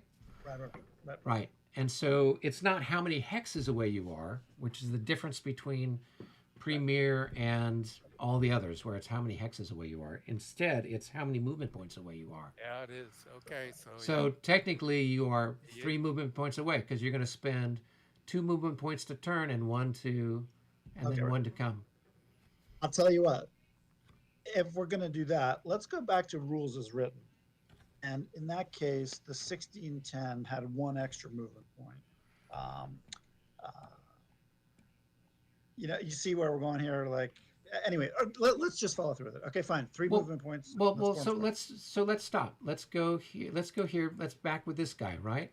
Sure. So if we go with rules as written, right, and this is where you're changing direction, correct? So you go forward. There's 1. And then you're changing direction to go here, right? So that's going to cost you 2 to change direction, and then another 1 to go there. So it's going to be 1, 2, 3, 4 to go into that hex, 5, 6, 7, 8. Now you're changing your direction again, 9, 10, 11, and then you're going to change direction this way, 12, 13, 14, right? It's about the same thing, right? Because every time you change direction, it's costing two movement points. If I'm happy either way. If we were playing rules as written, the 1610 would be meleeing the 8-7, and the 1510, who's moving now, would be meleeing the 6-7. See, they would each have 1 extra. There's slightly fewer turns involved if it's a question of direction versus facing. That's the thing. So it would be different combats. I'm happy either way. The original plan to launch the charge was calculated based on rules as written, but let's follow through with it since we're here. Well, I still don't see the difference in the movement point costs. So right. Yeah, let's go through this one just so that we understand. So right. What you're saying is just keeping the orientation the same. So he moves forward 1. So that's 1 point. Sure. And then he's going to go into this hex here. So that's another 3 points. 2 for changing direction and 1 for moving there. 3. So he spent 4 movement 1, 2, points. 2, 3, 4, yep. 5, 6, 7, 8. He's here, right? 8. So move him 1 hex at a time. I can't keep track. So there is 4 is here. So 4 is here. 5, 6, 7, 8. Yeah. Okay. Cool. Now he's going to change direction again. No, he's not. Yes, you're right. Change direction. Yep. Right. Yep. So then that's going to be, he's at 8. So then it's going to be 9, 10, 11 to go there. Yes. Okay. And then 12 puts him right there. Yep. No, 12 puts him right there. 12 here. Yep, 12's there. Now he's going to change direction again, right? If he's going to go this way. So then that's going to be 13, 14, 15. So it's more or less. It is.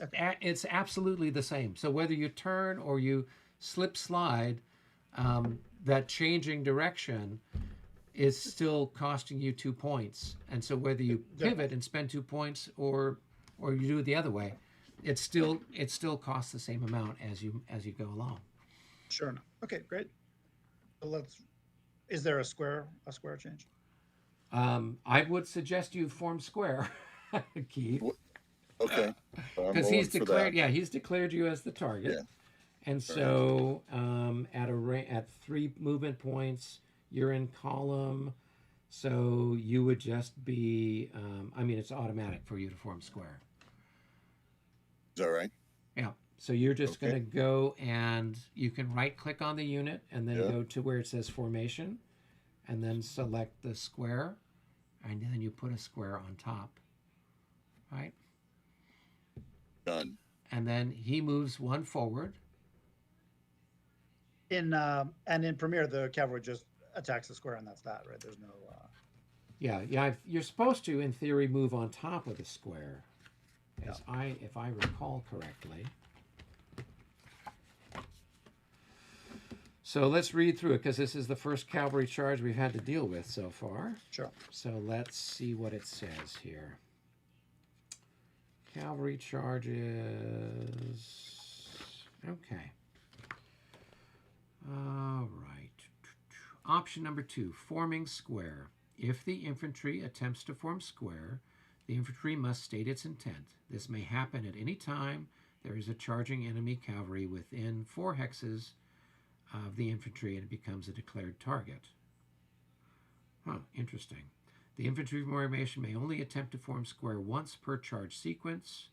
The infantry may not attempt to form square if it does not have a line of sight to the cavalry as defined in the line of sight rules. When the infantry attempts to form square, the die roll is made and the square realization table and the special rules. If artillery is with the infantry, it always obtains the same result as the infantry. Infantry must have square as one possible formation. A few formations do not. Okay. Infantry forms square. If the infantry was declared the target, the cavalry must advance until it's adjacent to the infantry in square. Then the cavalry moves on top of the square and suffers defensive fire and charge movement ends. Once in the hex, the cavalry must suffer defensive fire according to defensive fire rules. After suffering any ill effects of defensive fire, the cavalry must melee. So you move on. There's opportunity fire with 1/3 of the fire value, and then during the defensive fire phase, there is defensive fire, and then you would do melee. So you move adjacent, then you move on. Keith is going to take Keith takes a 1-to-1 shot, an 8 to 6 shot on you, with a +6 on his die roll, and then that's it. Then the charge is over, and we wait until the next. We wait until. So I'll get defensive everything else. fire as well as opportunity fire. Yeah, you get the opportunity fire as he moves on top, and you only use 1/3 of their fire value. Right. And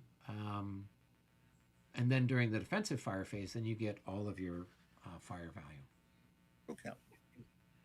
So Here's can there be a recall roll here?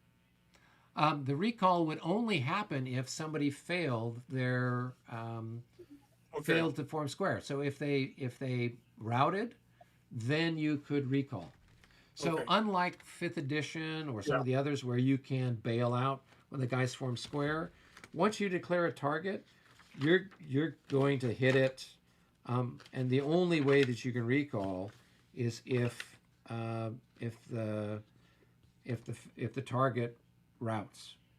Oh, okay. So it's quite different than the other rule sets in that regard. Yep. So it's basically, if you're doing a cavalry charge, it's an all or nothing kind of thing, and you're hoping that the guys fail their morale check, kind of a thing.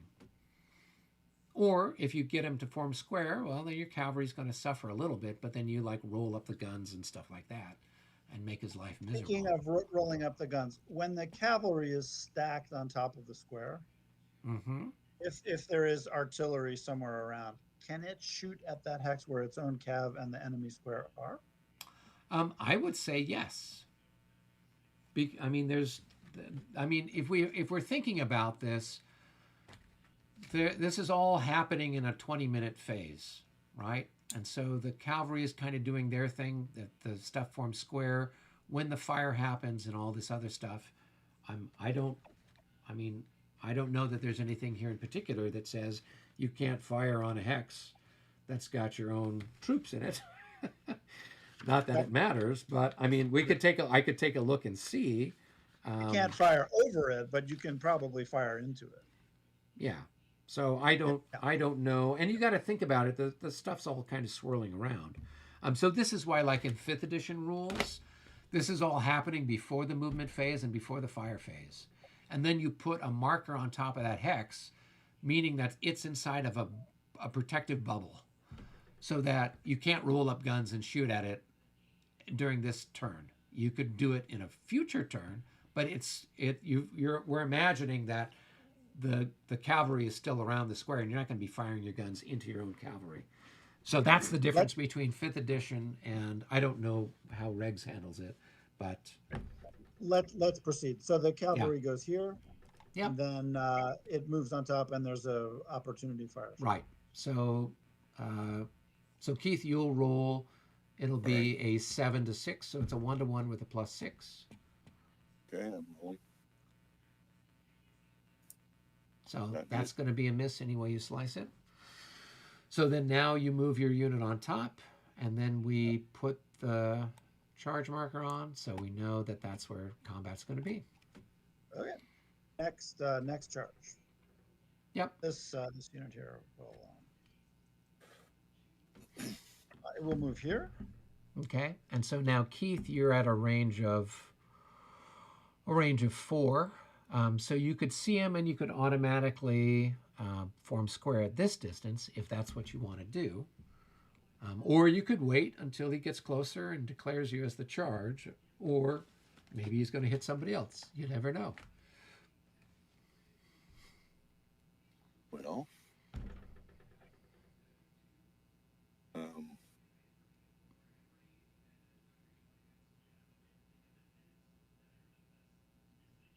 so at this distance or at 3 hexes distance, it's going to be automatic.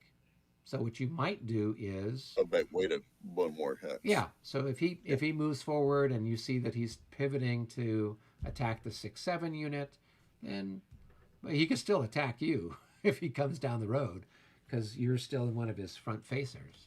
So it's kind of up to you what you want to do. There. Yeah. So if he ends up in this hex facing this way, he could hit this unit or he could hit that unit, because these are his 3 front facing hexes. So he has to declare at when he gets 2 hexes from you, yes. Yeah. But I can still automatically. Yeah. So you could just say, have him, charge another one forward. Let's go forward. Yeah. Good. Actually, Brennan, could we? Do you want to do that, or do you want to make it so you go 3 hexes straight into whatever your target is? Is there a way to do that? Yeah. How would we do that? So you turn to your right. Turn to the right and then turn back in. Yep. Yeah. Okay. So that's 1, 2, 3, 4, 5, 6, 7. Yeah. So now at this point, you're going to want to form square. Again, you're not going to get 3 straight. You would have had to go across to this hex. Yes. Yeah, but then he can't turn 2 hex facings because he's heavy cavalry. Now he can only turn 1 per hex that he uses. I mean, there may be way. David, what's your recommended path to achieve that? Well, actually, my recommended is ignore that one and combine him maybe with because if you get 3 straight into one of the other 2 and combine them, you'll get the bonus. That's nice. Okay, let's see if we can work that out. I think that in Premier, you're not permitted to combine cavalries into a charge. I don't know. I'm not like his preferred target would certainly be the 6-7, but let's check the rules there as to whether they can.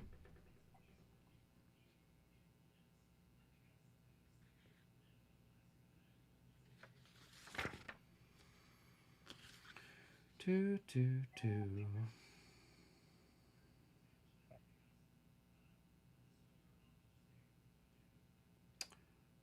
I don't. I mean, where did you see something where it wouldn't allow you to combine? Let's check. One second. Mostly, sorry guys for all the rules slowdown here. You know, this is the first time we're doing a cav charge, so we don't have common understanding on the procedures yet.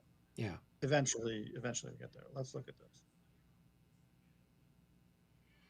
So I I know. mean, we've always done it where we've never worried about. You can have multiple cavalry units charging into the same thing and from different directions. That's wonderful. I would certainly prefer to do that if it's permitted.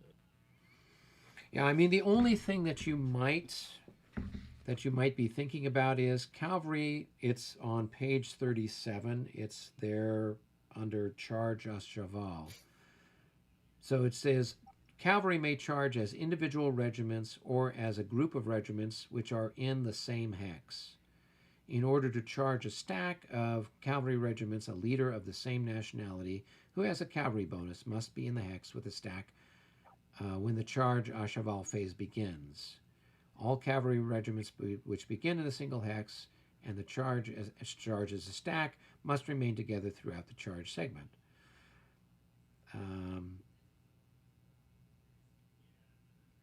Yeah, so I mean, unless that's what you were thinking of, Brennan, I don't know that precludes. I mean, if you were to come in and end up in the same hex as this guy,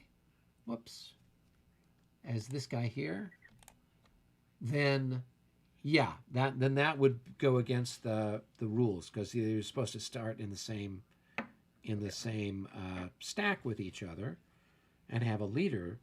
But I don't see anything that would preclude you from bringing that guy in and hitting this guy in the front. Yeah, he would rather do that than deal with another square. Okay, so He can't well, he can't get 3 in a row on that hex either. So whatever. yeah, but he'll join the melee, which is preferable to losing often. So on the other hand, I mean, at this point, let's just try to drive them all into square and handle them by fire. Yeah. So I would say, Keith, you probably want to put the 8-7 in square. Right. So we'll do. Yeah. So they're automatic at this range. Right. Yeah. Right. Okay. Great. Then I'll turn and I'll go hit the 6-7 and join that melee. Okay. All right. So now the question is, do we roll again for some sort of to see if we stand? Well, we've already stood once. And there's no opportunity fire. No, not right now, because they're just there.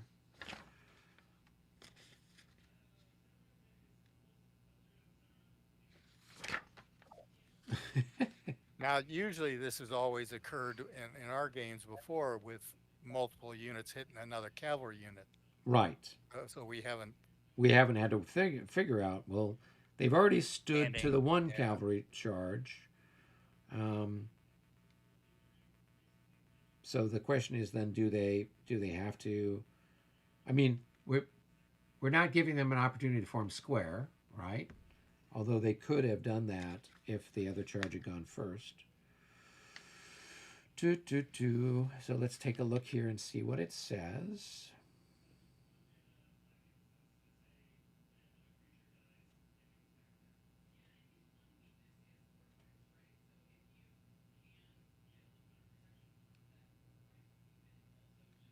Maybe James will watch this and he'll tell us how. I don't know about that. Okay. Let's see here. So if we're looking at it here, elects to stand. Well, we're presuming that's their only option. The infantry makes a modified morale check. Anytime the infantry formation is charged by cavalry, infantry does not elect to form square. Infantry will have the following modifications, blah, blah, blah. Okay, infantry in some cases.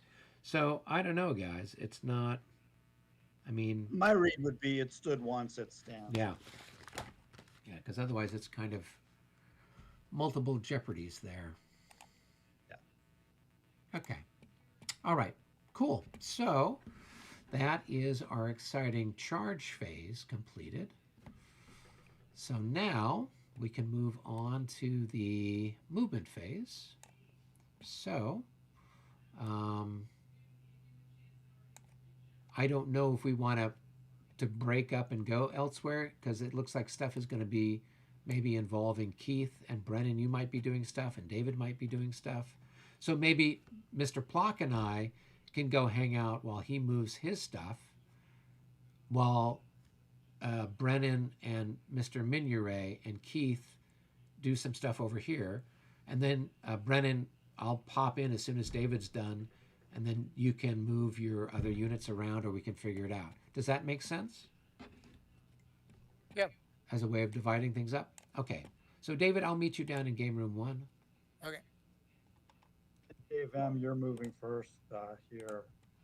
All the way. We'll start all the way over here on the left, lower left, with that artillery. Okay, cool. The 2, 3, 4, 5, 6, 7, 7, and 1, 2, 3, 4, 6, 8.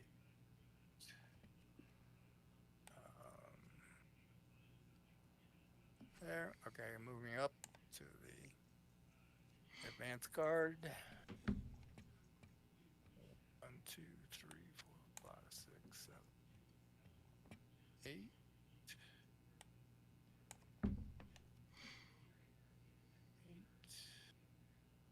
8.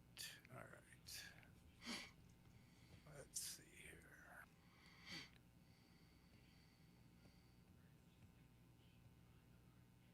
All right.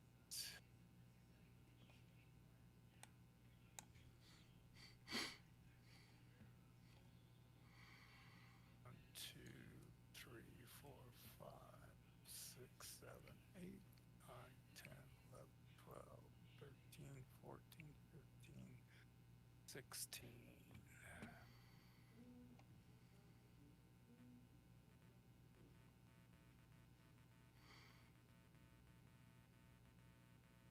And let's move this guy into here.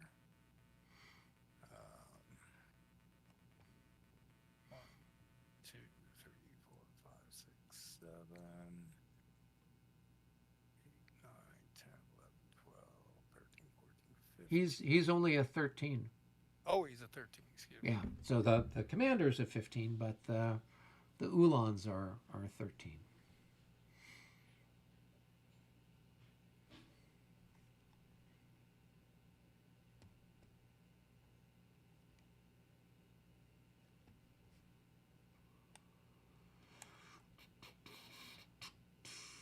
What's the slope is for cavalry is what? With a movement to +3. Slope Yeah, plus slope is 3. +3 for up or down. Yeah. Okay, so we'll do 1, 2, 3, 4. And that's a 15, right? Yep, Yeah. yep. 5, 6, 7, 8, 9, 10,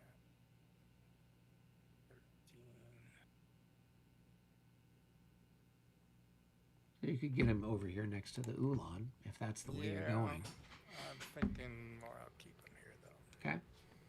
And this last one here is 1, 2, 3, 4, 5, 6, 7, 8, 9, 10, 11, 12, 14. Do there. All right.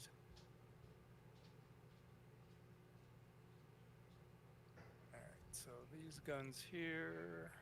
1, 2, 3, 4, 5, 6. 6. This group of guns over here. 2, 3, 4, 5, 6.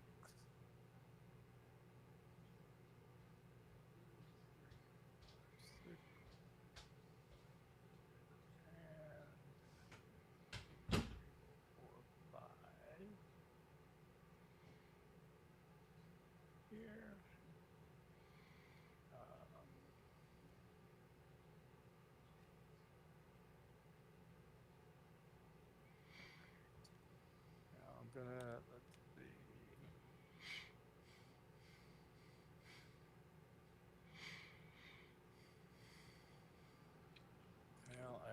going to move. Well, I can probably want to do. Yeah. 1, 2, 3, 4, 5, 6, 7. I'm moving my infantry here. Hopefully, won't get it mixed up with. So Right if you up take there. a look at the ones that you've already moved, they have a little black move marker next to them. Yep. So So we'll let him know when he's yeah. there. 1, 2. Yeah. So these and these are no, excuse me. These and these are his to move. Correct. Yeah. All right. Shoot.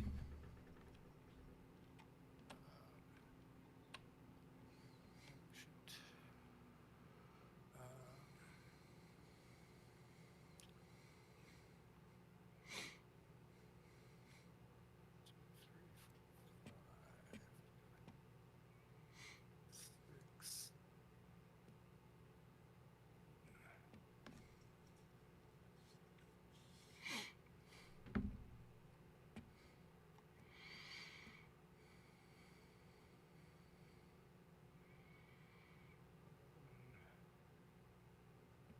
The officer's going to go winging here. All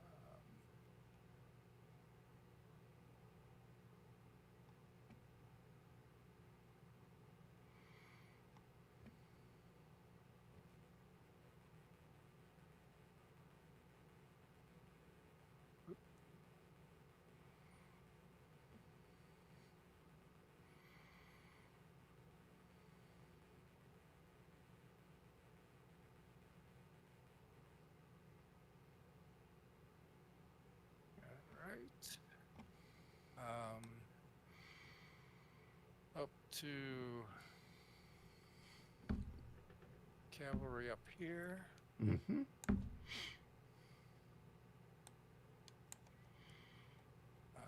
see. 1, 2, 3, 4, 5. Right. Actually, before I move the cavalry, let me move the skirmishers out of the way here. 1, 2, 3, 4, 5, 6, 7. Who are you moving? I'm I'm not sure gonna where you're move at. these- Oh, I'm okay. gonna move Okay. These Cool. skirmishers here. So I want to get. Let's see. 1, 2, 3, 4, 5, 6, 7, 8. Yeah, that's a good spot for him. All right. So 1, 2, 3, 4, 5, 6, 7. Actually, before I do it, there's 2 of them in there. Let me 2, 3, 4, 5, 6, 7, and into skirmish order. And they face a vertex, right? And if they're in skirmish, they're going to face a vertex. Correct. Yeah. Okay. And let's see.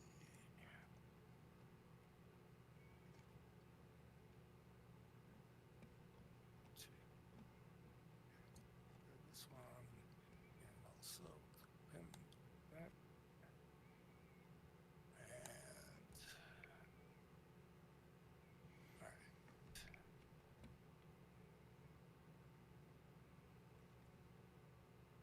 1, 2, 3, 4, 5, 6, 7, 8. And 2, 3, 4, 5, 6, 7, 8. Excuse me. This is not facing that. That should be facing. There you go. That looks better. Fine. All right. So 1. Now the cavalry. 1, 2, Okay. 3, 4, 5, 6, 7, 8.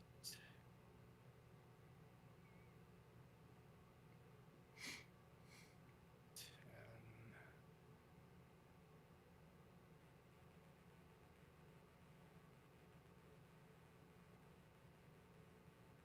And let's 1, 2, 3, 4, 5, 6, 7, 8, 9, 10, 11, 12, 13. Let's put him there.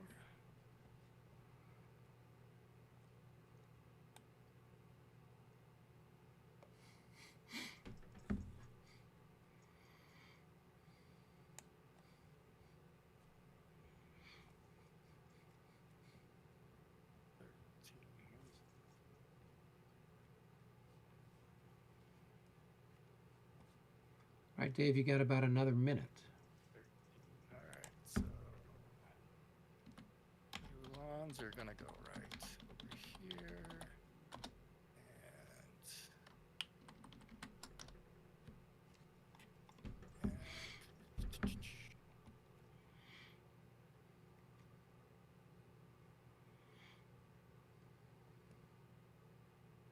1, 2, 3, 4, 5, 6, 7, 8. There, and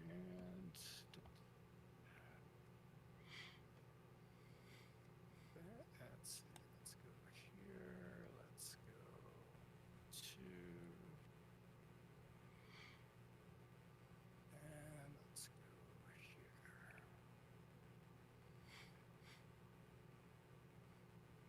That's all of mine. Okay, cool.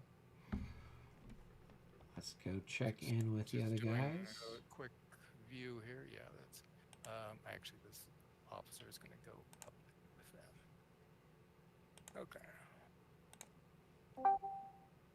All right, how are we doing on movement, guys? We've crossed the 8-minute threshold here.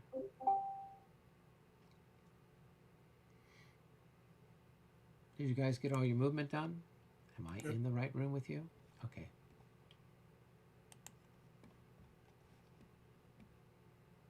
Okay, cool. All right.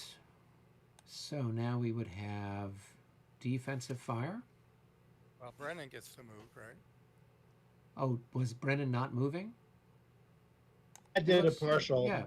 I could use another minute if that's cool. Okay, yeah, Yeah, go ahead, take another You minute. have some. You have some over here that on the left here. That's this one, and this one is yours. That Yep. Thank you. Yeah, so Right. anything that doesn't have a little, yeah.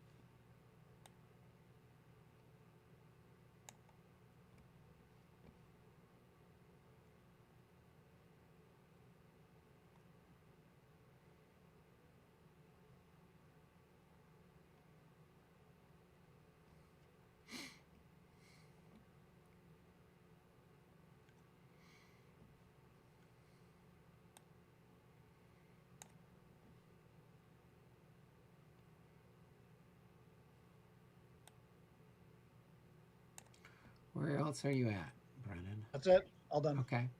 All right. Do this you one want to hadn't- get this guy put in pick a hex?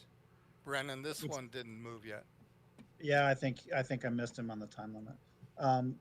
Which one, Eric? This one here. He's straddling 2 hexes. I'm not sure where he's supposed to be, but he's the guard. He's there south, or I guess south east of. Oh, this one. That's the Holy guard Bits. Jaeger. There we go. No, these guys here. Yeah, there we go. Okay, cool. All right. All right, now we can do our exciting defensive fire, correct? Yes.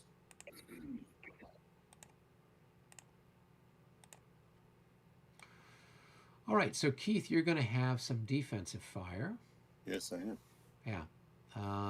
You've got, I don't know who these guys are here. I guess these guys here, right? Who are you pointing at? These chaps here, right? Yeah. So these guys have got stuff. Did you take a opportunity fire when this guy left this hex? Yeah, he did. Yeah. I did. Okay. Yeah. Yeah. So, yeah. And then your squares can fire out. So this square can fire here and here. That's probably where it can do the most damage. Or it can fire, here. But then it wouldn't be able to fire at anything else. We should. I'm thinking we want to take a shot at being them, so they go, if possibly, go away, right? Well, or it would reveal whatever Right. whatever unit is really there, right? Right. Right. So you Now, can. could I also fire? My skirmishers could also fire here, couldn't they? Yeah, so you could if you wanted, you could have the square and this hex fire on that hex. Yeah. And then this guy could fire on that one. Yeah. That let's would do be that. one way of doing it. So All right. So let's do here to here.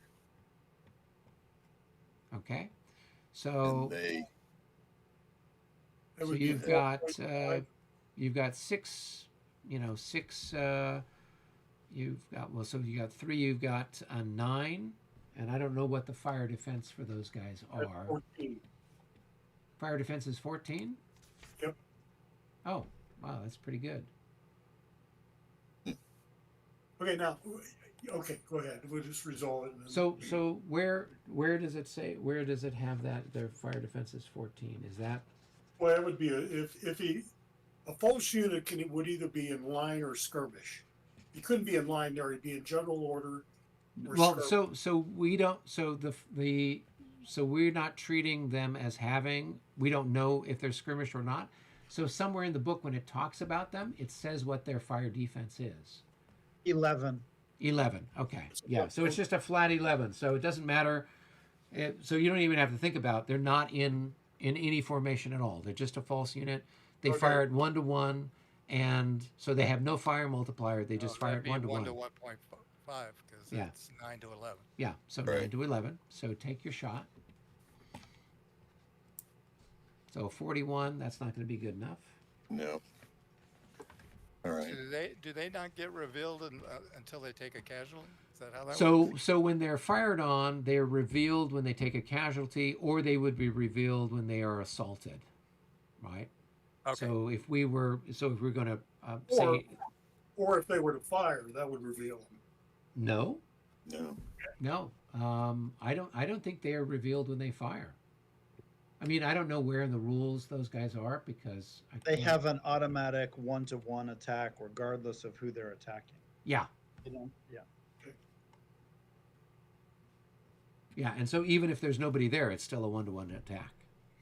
So, all right. So then, Keith, with the next unit over, Right, you've we're gonna got use you've here got and here. yeah, you've got 7 from the square, and then you've got 9 from the other hex of the Skirmish. skirmishers. So that's going to give you That'll be- 16 to 11. So that's a 1-to-1 shot. Heads. Okay. Yeah. Rolling. No, that isn't. That's 16 to yeah, 11 it is is 1 to not. 1. Excuse Yeah, me. it's not enough. I mean, if we had It's not one quite enough, more, You're right. yeah. So One- The 32. I don't think it matters. no, it doesn't matter. All right. All right. Now. So now what you've got is you've got this other part of the square can fire there. These guys can fire there. So whatever their printed value is plus 7 would be your attack on that hex there. So it's going to be 7 and 7. It's going to be 14. So 14 to 6 is going to be a 2-to-1. 2-to-1. Yep. So you go ahead and roll and see what you get. Awesome. 22. That's going to be a miss. All right. And then last but not least, you've got this square here. They can fire either on these guys or they can fire on the Cossacks. So if they fire on the Cossacks, even if they miss the Cossacks will have to make a morale check. If you hit the Cossack, then they're going to No, rout don't they automatically. fire on the cavalry unit on top Oh, of them? oh, you're right. I'm sorry. There's guys on top of them. Yeah, they're going to fire on the Yes, guys sir. that are on top of them. So yeah, so then you'll have 21 to 6. I'm sorry, with the charge marker on top, I'm like, hey, I don't see anybody. So you're going to have 21 to 6. So that's going to be 3-to-1 odds. And you will then have a plus 6 for the size of the unit. So 3-to-1 odds with a plus 6. And you roll your dice and see what you get. Rolling away. That's better. 62. So that's going to be 2 hits on that unit. and then they have to make a morale check. I don't know if they have a morale or not. A 26, that's going to be enough. I'm sure they're like 12 or 13 or something ridiculous. Okay? All right. So now, do we have any other defensive fire? Anything else adjacent anywhere else that I'm not aware of? Do they take 2 hits? Yeah, they took 2 hits. Yeah. Yeah. Okay. So now, Okay. is there any other is there defensive anything in fire? the woods here? Like here and here? Nope, those are your guys. Oh, those are our guys? Okay. Yeah. They If went they've the- got that dark oh, they stripe got on the them. Stripe. Okay, Yeah. it's not a gray back, it's a stripe Yeah. back on this. Yeah. So, okay. So now it would be offensive fire. Okay. So now what you would do is we'd start wherever you guys have got stuff. And so it looks like David's got some units up there. And it looks like, Well, he could fire here. yep. So you'd have just a straight up 1-to-1 shot there. Okay, here we go. So Nope. that's a miss. And now we'll fire square with 12. And when, oh, no, yes, because I see now. The false unit, there's no way he could fire at the square. It wouldn't matter. He could fire at the second hex of the He skirmisher. could fire Yeah. at the square. Okay. Yeah. So you do a 1-to-1 on that guy. That didn't work. That's a miss. Good. So now it's going to be a 12-4, which is a 3-1 on this guy. Yep. Here we go. That's good for 1 hit. 1 hit, okay. Yep. What were we shooting at there? I missed that. He was Where? shooting at your Where? guy that's in square. This guy here. Oh, gotcha. Yeah. So he took 1 That'll hit. force Got some him. morale check on him. Is he the one who already had a hit? Yeah. So now he's got a second hit, Yeah, and he does. and because it was, I think the French are checking on every even numbered increment loss. So that You was have his to roll. second loss. So you're going to roll, but you'll have a +6 for being in square. We got a +6, you said? Yep. Oh. So that's going to be a 22. So I don't know what he's a 24. So he's going to disorder, right? And so based on the rules of disorder, he's going to go through the most economical terrain, which means he's going to pass into this hex, which means he Very is good. disordered adjacent to the face of an enemy cavalry. So then he's going to rout. So then he's just going to go back. So instead of being disordered, he's going to rout. So you can take the square marker off him. He's not in square anymore. Yeah. And so he's going to go back a full 7. 1, and then this going down here 2, 3. What is it going down the slope? It's 2 Uh, +2. Yeah, so it's then going to be 1, 2, 3, 4, 5, 6, 7. So he'll be over there and he'll be marked as routed.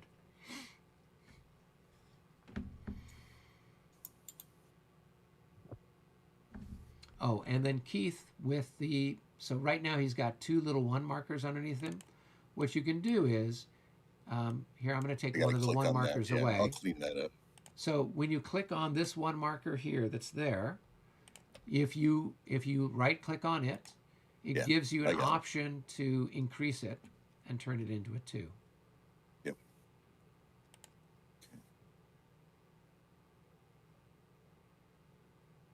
We wait patiently.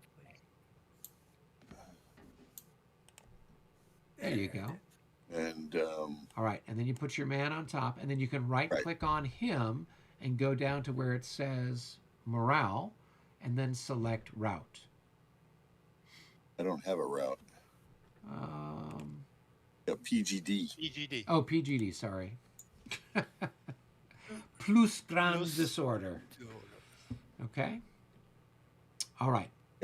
So now, In this, I'm trying to think, are there any additional losses for passing by the cavalry? Even though if it were as a result of a melee, yes. So if you'd assaulted him and he had disordered in the melee phase, then Gotcha, okay. he would have lost, like an extra 2. So he would have lost 1 for going through, exiting that hex, and then he would have lost 2 more going through that one. So, as it is, he just lost the one from the fire combat. All right. So now, David, do you have any other shots? No. Okay. So then we would ask Brennan, do you have any shots? There are 2 artillery batteries here who are going to fire at the stack of So cavalry. 1, plus 2, 3, 4, 5, 6, 7. So you're just there at extreme range. The little Austrian batteries have 2 apiece, and there's 3 of them. Yep. So you got 6 for that. And then And the then it Russian looks like batteries you've have got 6 12. So you're going to have 18. So you're going to have So- 18 to 4. So that's 4 to 1 odds with a plus And- 1 for your leader. Is it 2 separate shots against the cavalry and the infantry, or how's this work? So what are you talking about? There's a Russian cavalry regiment there together with the French square. Oh. All right. So you're saying Two you're sep- firing on both of them? Yeah. Yeah. So how do you think you should handle it? You should do separate 2 attacks. separate combats. So it's going to be separate a combats. 3 to 1 on your cavalry and a 4 to 1 on the square. Yeah. Okay. Well, Where's that's the 3 one to way of 1 on the- thinking about it. I don't. Here's the 3. Yeah, because you're firing on a hex, right? So generally speaking, you're firing on a hex. And I don't know. And just like most things, we don't have anything that specifically says one way or the other what the heck is going on.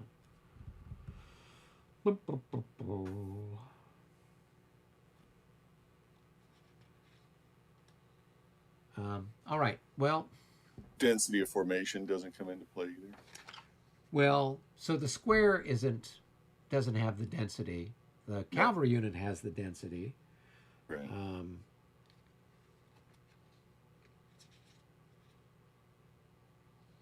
So go ahead and pick which one and then roll. Let's do the 3 to 1 against the cavalry. There's plus 4 for size and plus 1 for the leader. 55. 3 to 1, 55. That's going to be a 62 or 60. Yeah, 62. So Is it a 50? Is it a 50? Is it a 56? oh, you added 5 to it. Okay, yeah, it's a 50. It's a 56. Yeah, so 3 to 1. That's 2 hits.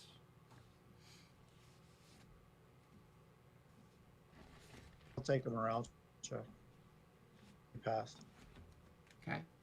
All right. So then now you would roll a 4 to 1 with a plus 1 for your leader. So 53 is going to be a 54 at 4 to 1. That's going to be 2 hits on the square.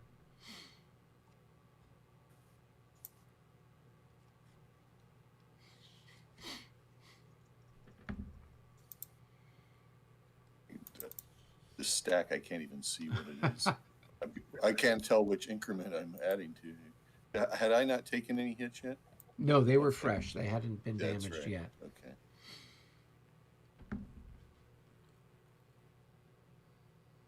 It's lost.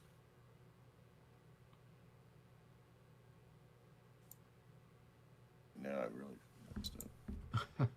So you can always separate the Is that stack mine? out a little bit. I'm afraid to touch anything. Okay. Hey, that's mine. Yeah, we'll probably want to separate the stack anyway, just for the sake of keeping things tidy. Let me.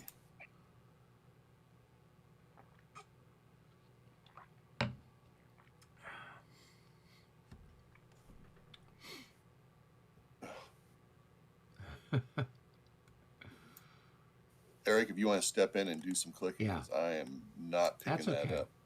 That's okay. All right. So there you are. Okay, so now go ahead and make a morale check with a +6 for being in square. Should be good. Okay, so they pass. Okay, so then that was that shot. Are there other shots?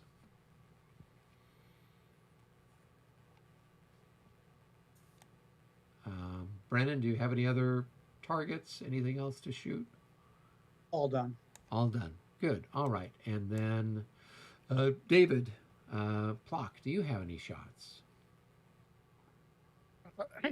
No, I do not, that I'm aware of. No. Okay, cool. So then now we would go to, is there melee?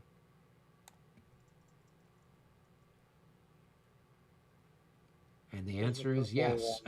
Yeah. The answer is The yes. answer is yes, there is melee. Okay. So then they, as the attackers, get to pick which order they want to execute the melees in. We'll do the one against the square first. Okay. So let's go ahead and separate things out here just for the sake of convenience.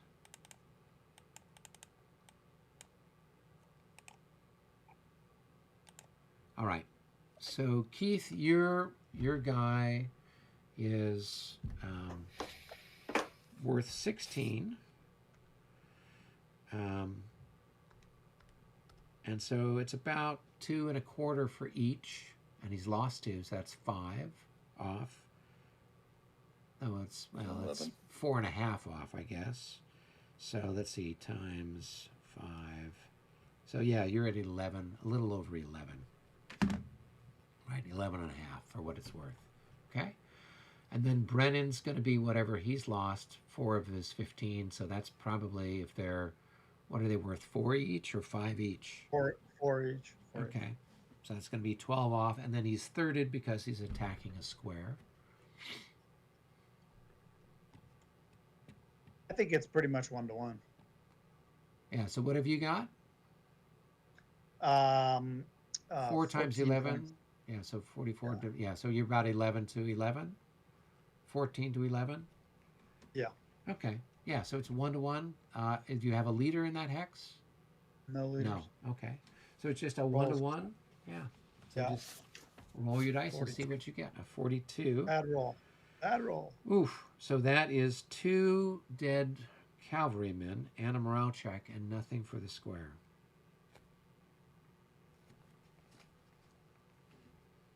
Yeah. I mean, you could have rolled a route, but that was a painful one.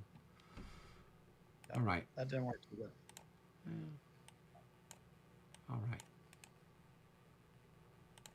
Good. So then that cavalry actually continues to sit on top of the square. And they're marked as exhausted.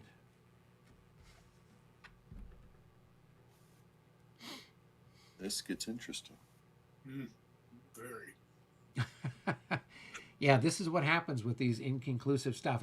Because this had happened to me, and normally in all the other rules, La Bataille rules, the cavalry is going to displace. It doesn't stay on top.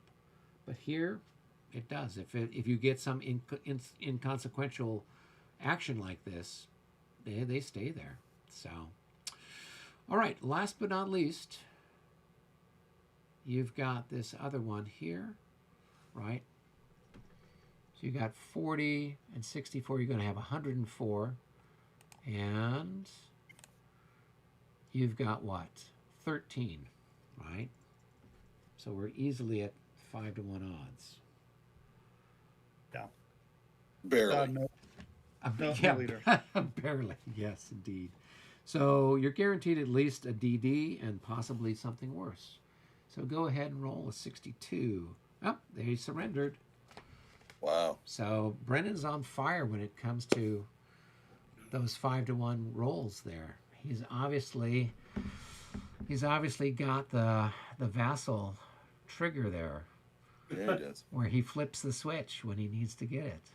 Better talk to Stigler. Yes, we'll definitely talk to him. Have to get something where it's like, okay. So this chap then, I'll take him off the board and we will plunk him down on top of the table as another person added to the grist mill that is. Okay. Cool. All right, then somebody needs to advance into that hex to occupy it, and then everyone's marked as exhausted.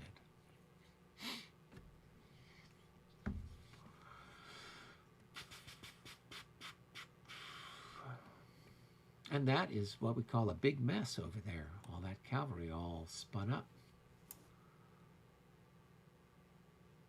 It is. All right. So, you've got these guys. Did they move less than half? Yeah. Okay. So their tired markers would be removed, unless there's any other melees we're not aware of.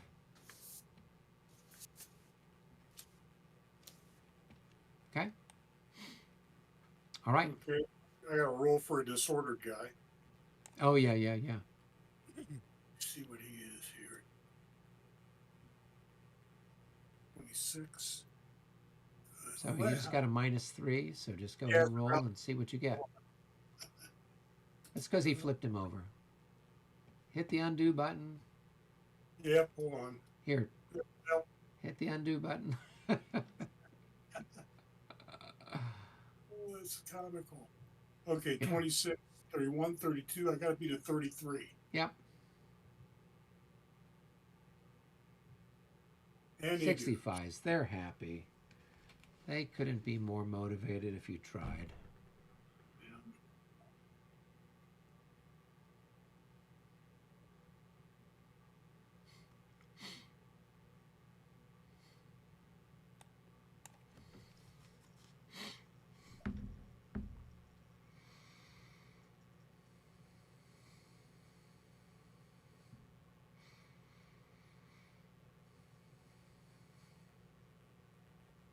That's probably it.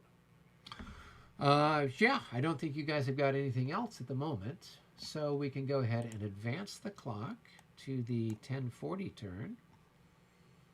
And unless there's something else going on, we can go ahead and save the game. And this is going to be Austerlitz, end of 10:20 a.m. Okay. Cool. All right, I will go ahead and turn off the live stream.